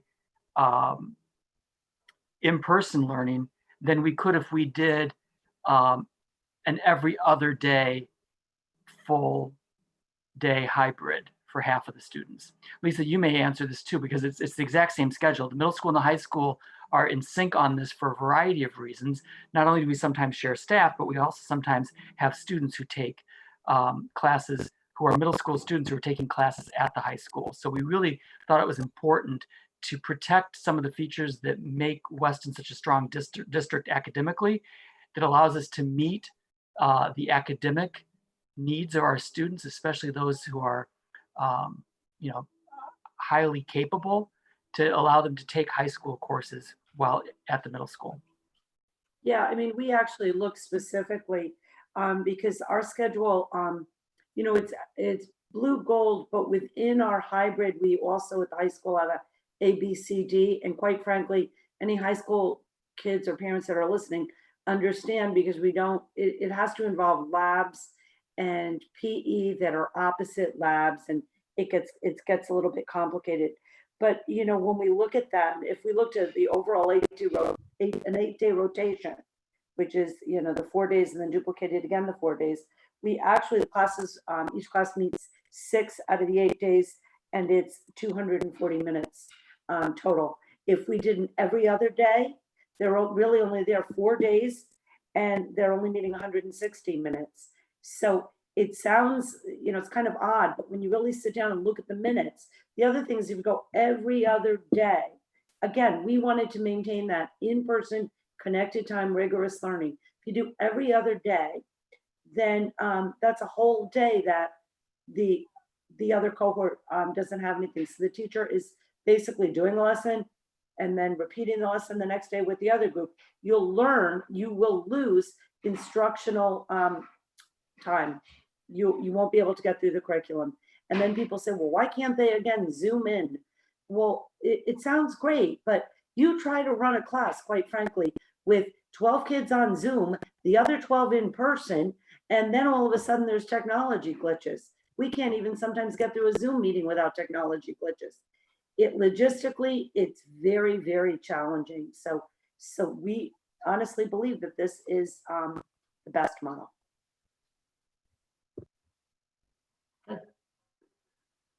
Next question, turning to health and safety.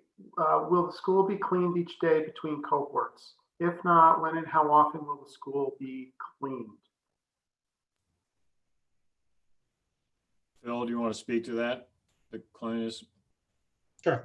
So yes, the schools will be cleaned between each cohort on a daily basis. We do have our cohorts are, as everyone has mentioned, a blue and a gold.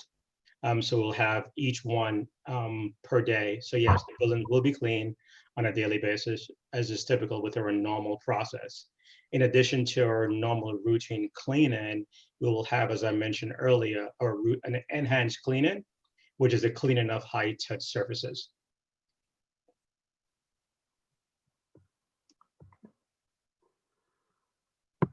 Next question. I think we touched on this a little bit. How are you going to supervise or control bathroom traffic, especially for the younger grades?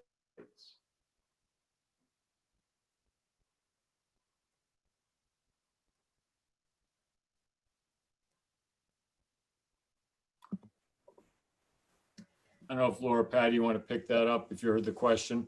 Yeah, I did. That's an area that we are still working on as far as our protocols. It's a work in progress. We've actually been meeting with our teachers and our team leaders just to get some ideas about how they think it would be best for students our age, so that we make sure that bathrooms are not crowded or not, so that there's control and so yes, information on that will be coming out soon. And at Hurlbert, for the preschool, kindergarten, and first grade classes, there are bathrooms attached to the classes. In kindergarten, the kindergarten classes have their own bathrooms. The first grade classes are also have their own bathrooms attached to them. It is only the second grade that has the bathrooms in the hallway. And then with the cohorts of the smaller groups of students, we're working through some ways to manage that. But that's one of the benefits of the reduced number of students. in class is that we won't have as much use of the bathrooms, and it'll be easier to manage that. If I might just underscore something there that may, I mean, what Laura just said there is so important. And this is why all the districts around us, even though the state says we're low and can bring everybody in, most everyone else is doing a hybrid so we can get used to this totally new world of schooling. And let's get fundamental. Will young children go to the restrooms in a safe and healthy way? I mean, we need to have half the numbers so we can manage that well.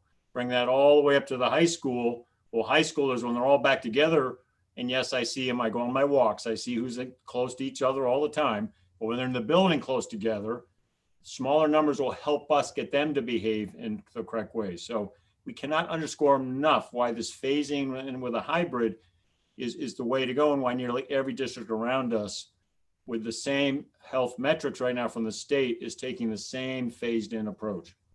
Ken, next question, please. Bill, can I just add one more thing to that? At the elementary level at Hurlbert, we also have sinks in every classroom. It's an additional level of hand washing.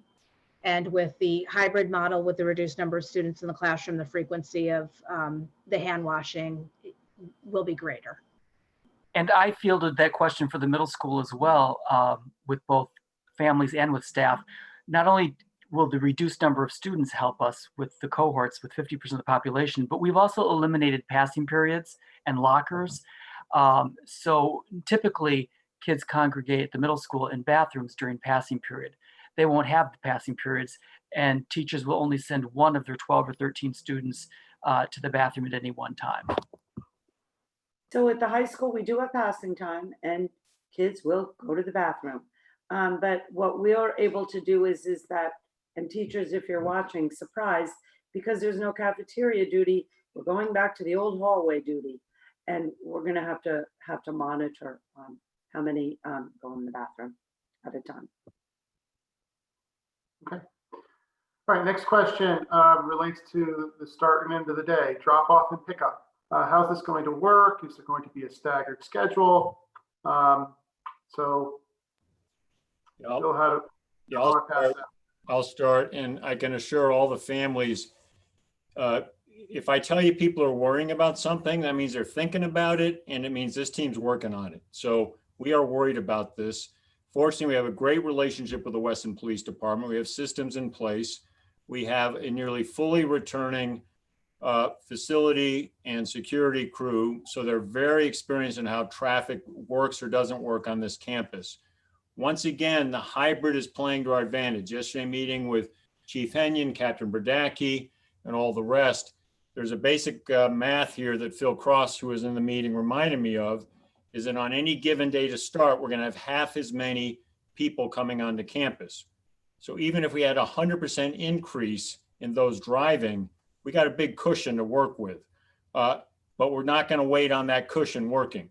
Typically, the police give us extra coverage on the first 2 days of school, because that they have found has been, in a normal year, kind of the shakeout period. They're going to give us at least 4 full days, because if you think about the hybrid, blue, gold, you want to get at least, a 2-day full cycle to see how it goes. Our biggest concern, and we're getting really specific here, is traffic backup out onto 57. We cannot allow traffic backup onto 57. So yesterday we were trying to think through all kinds of options, and then we settled back down on the fact that the math in a hybrid half is on our side. The survey that many of you filled out, because 89% sent back that survey, gave us a sense that many of you will be driving. We still think the numbers are on our side with a hybrid, but we are going to work on it. We're going to monitor it. We'll have extra police. We're going to reposition some of our facility team to help direct traffic to keep it moving. And there have separate conversations have now started with Laura Cadis, Patty Faber in particular, on time issues as it relates particularly at the pickup. Because for our younger children, that's the longer process. You can get out of the car pretty fast in most cases. Some children are a little, I got to go to school, I don't want to get out of this car. But getting them in the car is what we've watched. Chief Henyon has observed all of this very closely. So again, you got a police chief who knows exactly what goes on. So we were working on it, we were paying attention. But families, in those first week, be patient. Be patient. because we will be monitoring it, working it, and making it adjustments. But if you come onto campus from the 57 side, School Road, just be especially patient, because if there's any backing up there, the police will quickly intervene to redirect traffic so we do not have a backup on 57. But details will follow, but we're working on it. Okay. Next question. Will there be temperature checks at the school, or should parents be comfortable with the honor system? Seems a little concerning that parents will have to check their children's temperature every morning and feel comfortable that every other parent is doing the same. I can speak to this if someone else wants to. I'll start. We had an excellent handling of this issue on Thursday night from Mark Cooper and Dr. Laura Marks. They say temperature checks at the doorway does not provide you the information you need as to whether or not a child is healthy. Many of us in organizations away from schools have seen that health temperature checks are what goes on, but they said very clearly you're going to get not good information, and the logistics of putting people through that is not giving you what you want. And yes, we're on an honor system as to whether children will come to school and staff with fevers. We can tell you that pre-COVID-19, too many children come to school not well enough. And that's why we're insisting that at home, pay attention. And if you got any kind of temperature, not even a fever, if you got any kind of temperature, stay home. Stay home. And if it becomes sustained, and I don't know if this came out with the voluntary distance learning, you have the right to shift even for a day or two into that voluntary distance learning mode. We'd urge you just to kind of stay with your hybrid, give it a day or two before you come racing over to the voluntary distance learning. But that is a place we can go if you have a sustained reason to be out of school. But again, Mark Cooper and Laura Marks, they can come back. I can get in writing. They were abundantly clear, and some of the board may want to chime in now. They were crystal clear. Temperature checks at the door are not going to give you the information you need. And it's going to be a logistical challenge. It's not worth what the result would be. Can I add something along the lines of kind of we're on the honor system? I know that there were a couple of questions raised at the high school level regarding behavior of adolescents and concerns about students having parties, large groups together, no masks. You know, how you're going to work with families on that. What are you going to do? I'm going to be really blunt. We do the very best we can in school, and I do think that this is a collective responsibility of the community. It's going to take everybody to really keep things in control and be able to continue with our educational program. And so, parents, if you're worried about these things, like, gee, my kid heard this about this party and all these kids were together and everything else, please then just pick up the phone and call each other, talk with each other. It's going to be real hard for the school to get involved in things like that. And it's every family's responsibility to work through this. And we're here to help and to support. But I did want to mention that because it has been raised, you know, gee, did you see the kids walking around downtown Westport without masks on? Yeah, I've seen them. I've seen them not only in Westport, all around. We see videos all the time. And everybody's just going to really have to help and reinforce the message, especially with our older children who drive cars and have a little bit more freedom. But remember, with that freedom comes responsibility. Thank you. Okay. We have a question, a safety question related to fire drills, secure school drills, evacuation drills, how we're going to manage these to be in compliance with state guidelines, ensuring that all students participate because we have the cohorts. Yeah, I can pick that one up again. The families in general regarding security, and that was one of the questions we did speak to in the FAQ that's posted. Please be assured, we have continuity with security. The district over the last several years has invested in infrastructure, invested in personnel, and this is one of those areas, you know, that public education, which almost everything is done fully in public, we are allowed to be private on security reasons for all. Just frankly, we don't want to divulge too much because it then puts us at risk. But families, please be assured, and staff will say the same thing in the forum Friday, we have great continuity with our security system and approach, both the personnel and our systems, which is critical right now as we shift into a whole new way of opening school. Part of the approach is our assistant principals in each building are in charge of security. They meet regularly and actively. Mike Del Mastro, who is the director of facilities, not in his title, but in his responsibility, is security. So Mike and I will be sitting with the assistant principals this week to begin, or it's a little later this week, to begin refining what we need to by way of security procedures and practices, including, now here's the specifics on the question, the drills. We are still required by the state to do that full set of drills.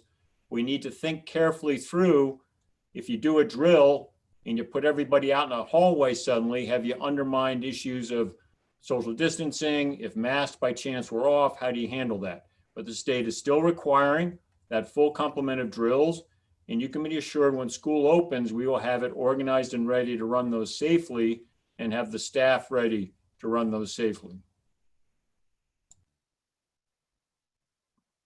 Okay. All right, so let's turn to some instructional questions. For high school, will there be a music program? How will kids who are involved with band, concert band, or jazz band be handled? What kind of programming will be available for these students? Yes, there, Lisa, sure. yeah. Yes, there will be a music program. We are working very closely with our music teachers as well as Elizabeth Morris. The classes are scheduled both in person and virtual. There are clearly things that we have to work out, but we should know that, for example, the largest groups that we have really are band.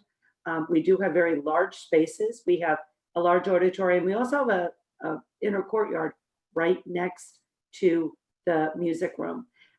They have technological resources that people can use to be able to put together some of these remote ensemble groups. We are looking also, because of the ABC Day schedule in the blue and the gold within that, we have given teachers flexibility to be able to say, for example, perhaps there is a percussion cohort, there's a, I'm sorry, another instrument cohort, that kind of thing. So we've been in communication with the music teachers about this. They have flexibility within that program. We're also looking into, I know people are worried about the jazz that takes place outside of school. We're looking creatively with Mr. Rosoli to be able to make that work. So stay tuned, but we're on it. Let's see, I do have another transportation question here. We'll drive our first grader to and from school 95% of the time. On days we cannot, will the bus stop at our home to pick him up or drop him off? Phil, are you still on the line? Do you want to speak to that? Sure. So as Bill has mentioned several times, we do have a responsibility by state law to provide transportation to all eligible students. We're working closely with the bus company. We're in the final stages of our bus routing plan. We hope to have that ready within the next week or so. Once that is final, then we'll make the individual routes and individual stops available to each family.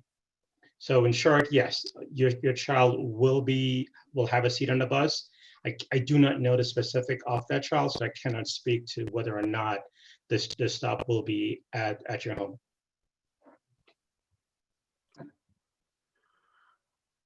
So an HR question here. What is the contingency plan in the classroom for sick teachers? And related to that, we had a question, and I'm paraphrasing here, related to staff coming back. Do we have the sufficient staffing coming back for the fall? So I kind of take those two together, and Bill and I can probably tag team on this.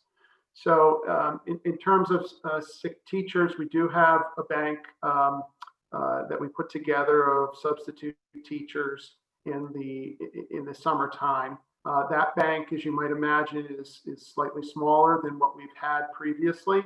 but we do have a bank of substitute teachers.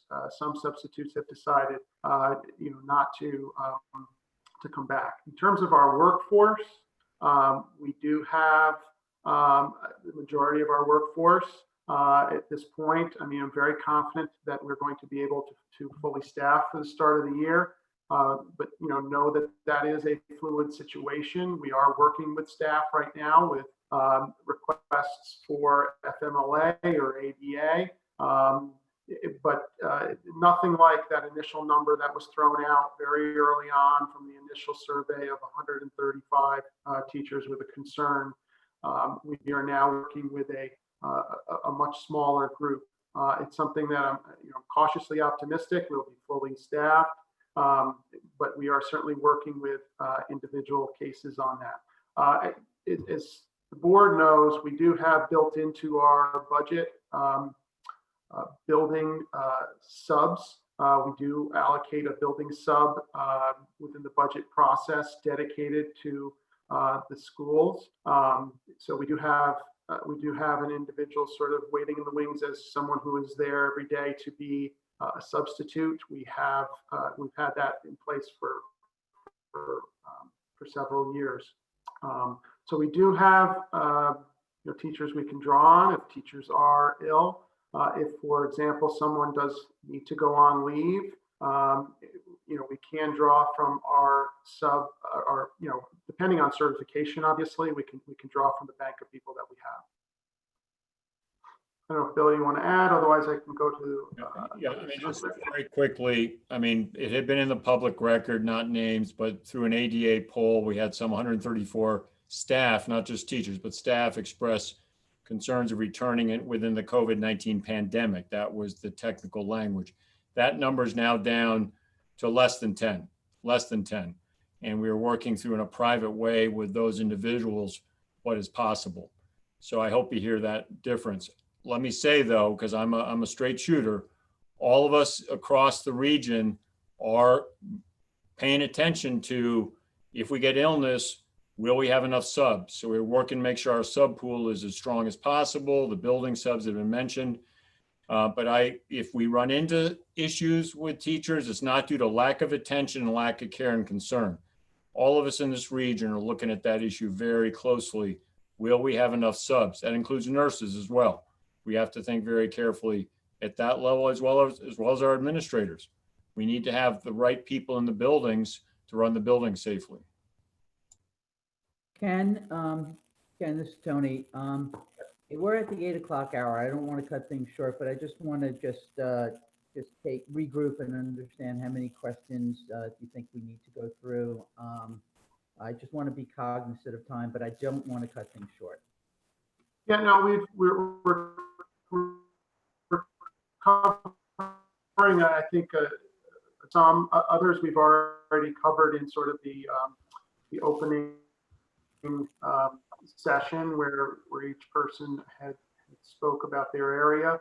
I'm going to scroll and just start to look at how we can sort of summarize this with a few more questions. Let's see, but we are coming to the end, Tony. Hey, Ken, while you're looking, if you can hear me, I know we've had questions regarding athletics. We've covered other extracurriculars, so I feel okay now turning to athletics. I know, Mark, there have been a number of questions about, and while Ken's looking through those questions, about our approach in athletics, where are we on it, what may happen? And again, parents, please hear me. We talked about music and theater and other opportunities before we turn to athletics. So Mark, do you want to fill us in a bit just to help us understand, please? Sure, happy to. Thank you for the opportunity. Yeah, the biggest question that I've got so far heading into this fall is, what's going on with sports? Are we going to play? Is it going to happen? And the easy answer right now is we're not sure yet. But I've been on calls with CIAC in Zoom meetings every week throughout the summer. We've been on calls with the SWC athletic directors every week throughout the summer, formulating plans and options depending upon what the state medical advisors recommended. I was on a call with the heads of CIAC right before, excuse me, right before this public forum began. and found out that their medical advisors still feel very positively that we should be playing sports. In fact, the state medical advisor told them that not only should you be playing, but you should start now, because there is no better time than right now to get started. So the CIAC will be meeting with the Department of Public Health on Thursday evening. Their medical advisors and the CIAC's medical advisors are going to sit down and see where the disconnect happened, and try to figure out if it is possible and if it is smart and safe for us to move forward with our fall sports season, which now is scheduled to start on Monday, with football and all other sports on Thursday. So, after the call I was just on right before this, I feel confident that we're going to get good news for our athletes who are begging to get out on their fields of competition, and our coaches who can't wait to work with their athletes. And our coaches, I believe, did a wonderful job this spring through distance coaching, through our distance learning model. But as our teachers are saying, and our students are saying, our athletes and coaches are also saying the same thing, which is you can't fully replace the in-person experience that we're hoping to create for this fall. And let me just reiterate what I said at the last board meeting.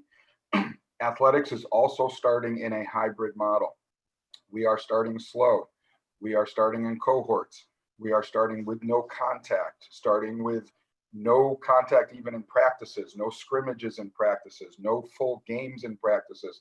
It's going to be a hybrid model to start working up towards scrimmages and then games as we get later in the month of September, once school is in session and hopefully everyone is comfortable with what's going on in school.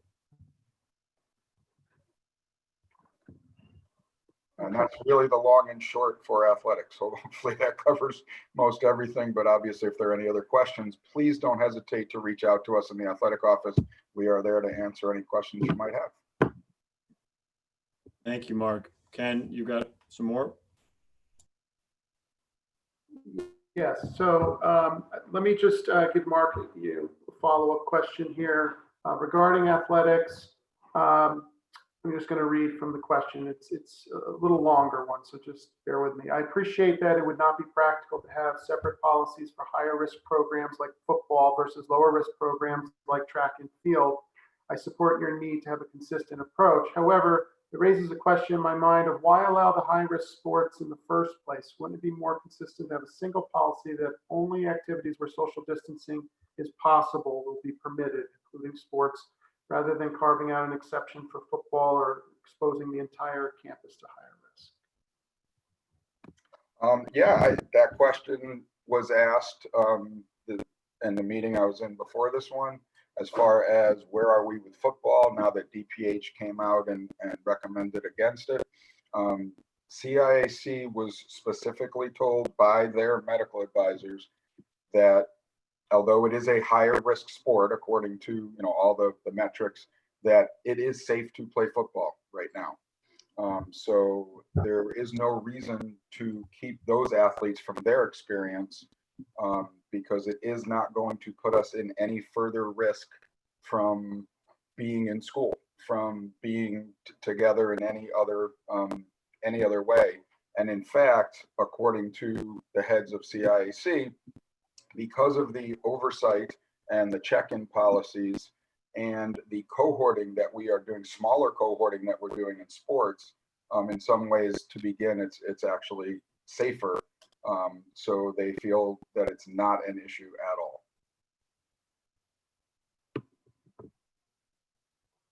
Okay. All right, so we're wrapping up here, and one of the questions that has come up throughout that has not been addressed tonight is around the voluntary distance learning that I want to make sure we get to. And there's been the question that's come through in emails and in here about why aren't there separate teachers for the voluntary distance learning students? Why couldn't there be?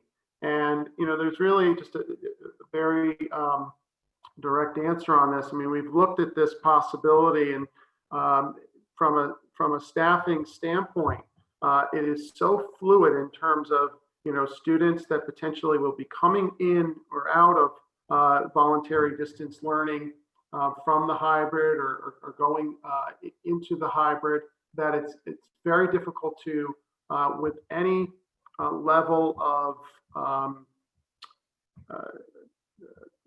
certainty, know how to be able to staff for that, because it affects the class sizes of the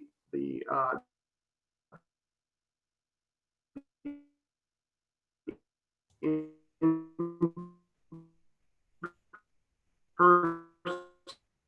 students. If we've got kids moving in and out, it affects. Ken, you're breaking up. As we make a decision in the afternoons with the classroom. Do you hear me now? Maybe Dan, if you can kind of jump in here. I think you know where I'm going with this if my connection is not working as well. Yeah, I can pick up since Ken dropped, and Dan DeVito, if you want to pick up. No, it's a very good question from families about a dedicated teacher. I think what Ken was saying before it broke up is that the program by design, as required by the state, and we honor that, is to allow families flexibility to shift back and forth. So it works much better, and this is what most districts are doing, works much better to blend that, attach that voluntary distance learning student to what would be their class or cohort. So if there is a back and forth, we can best manage that. The other reality here is it is a personnel issue. It's a major expense issue. If you had a designated teacher, you would need to hire teachers for that.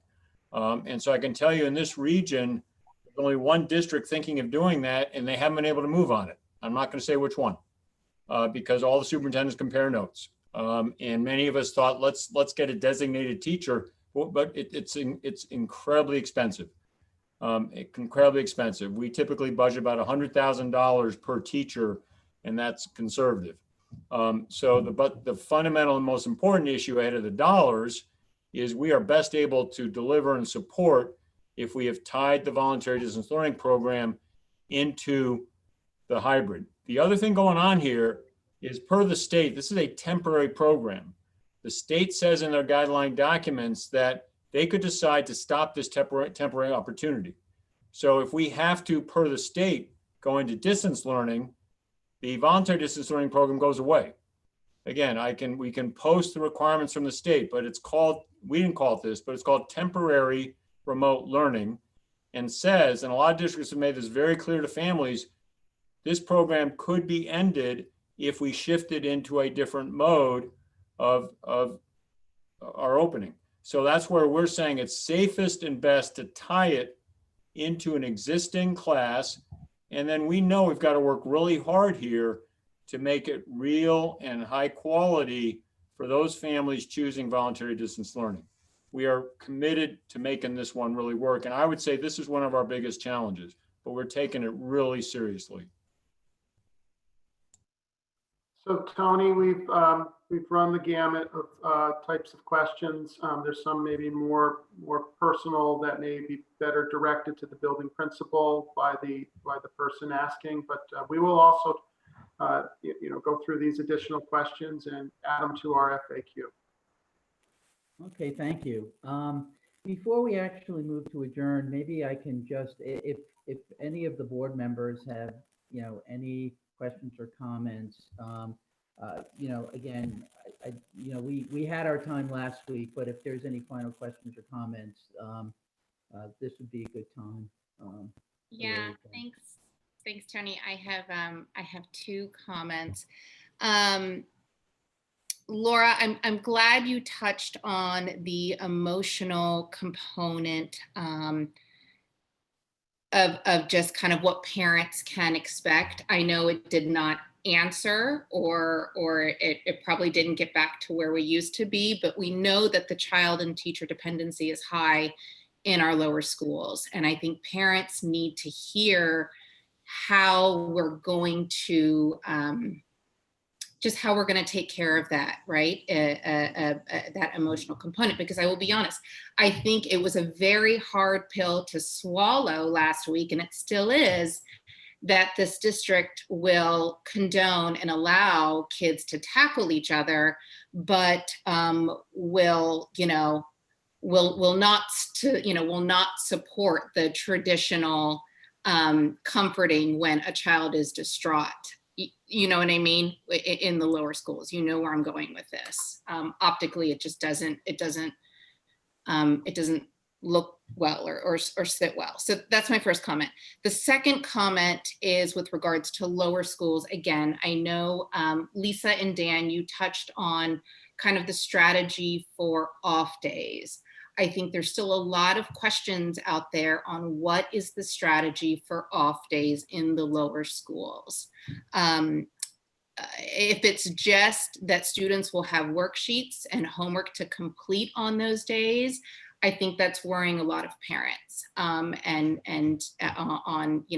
of, is that the most that they can achieve with asynchronous learning is just homework and worksheets? Is there anything else, anything other creative that we can think about offering, specials on off days, elongating the special curriculum on off days? I know, Spanish isn't a ton of time during the week. Maybe we elongate Spanish on the off days, just some other creative solutions.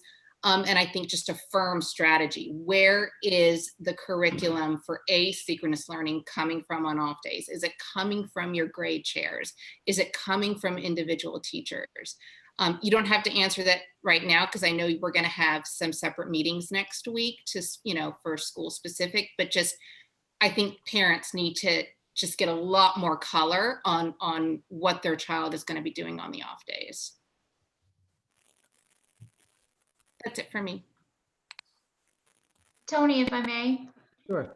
Dan and Lisa, I think that the two of you did a wonderful job tonight explaining why we chose the half-day hybrid as our initial move into school. I think there was a question in the FAQ document went out today questioning the minutes, and I think that answer is causing some angst amongst parents. I think the two of you did a phenomenal job tonight explaining how you're quantifying the amount of instruction our children are getting and the benefits by this rotating schedule. If maybe we can beef up that written response in that FAQ so that the parents will have a chance to kind of digest those details and get a little more comfortable. I realize you're both going to be doing Q&As with your parents, and you may be able to get into that. But I'm thinking if we can just beef up that documented response, maybe we can move into some other topics when you get to those meetings, maybe. But I think you did a wonderful job explaining it tonight. Thanks, Gina. Dan and I did talk, and because the district frequently asked questions is a lot of district health and safety protocols.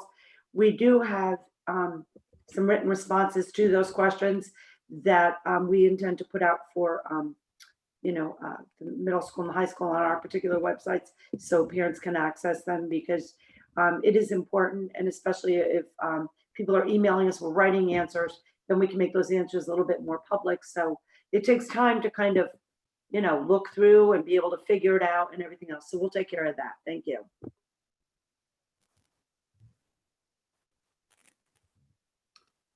Anyone else before we adjourn? Well, I want to thank Phil. I want to thank you and the administration for continuing to ask questions. I know this is a challenging time with a lot of questions. Over the last couple of weeks, I think we over the course of the last 3 board meetings, hopefully we answered a lot of questions. I think that many more questions will be answered as the building plans get more specifics and as each principal really embark on their communication strategy, which has started last week and will continue over the next couple of weeks to make sure that our students, staff, and parents are ready for the first day of school. Now, I said this last week, we are very fortunate to be living in Weston, and more importantly, maybe not more importantly, but just as important as answering the questions, I hope everyone listening in tonight is able to really see the passion from which each of the key administrators are really focusing on making sure that our students get back to school safely and their educational needs are met. They are working overtime. This is such a difficult time. Like I said last week, nobody's going to be completely happy with the way in which we re-enter schools. But I can assure you, I've lived in Weston for 28 years, and I can assure you that every administrator, every staff member is working overtime to make sure that our students are safe and their needs are met in every way. I think that over the next couple of weeks, hopefully the outstanding questions are met and everyone is very comfortable in the mode in which we're going to be re-entering school in the fall. And hopefully this is a glide path, and if things stay the way they are in Connecticut, hopefully this is a glide path to a full reopening in an amount of time that's still to be determined, but our eye is going to be completely on making sure that if we can actually ease things over time in the fall, that we will absolutely try to do that. If there's nothing else with that, can I have a motion to adjourn? So moved. So moved. Thank you. All in favor? Thank you. Meeting adjourned. Thank you, and good night, everyone. Thank you.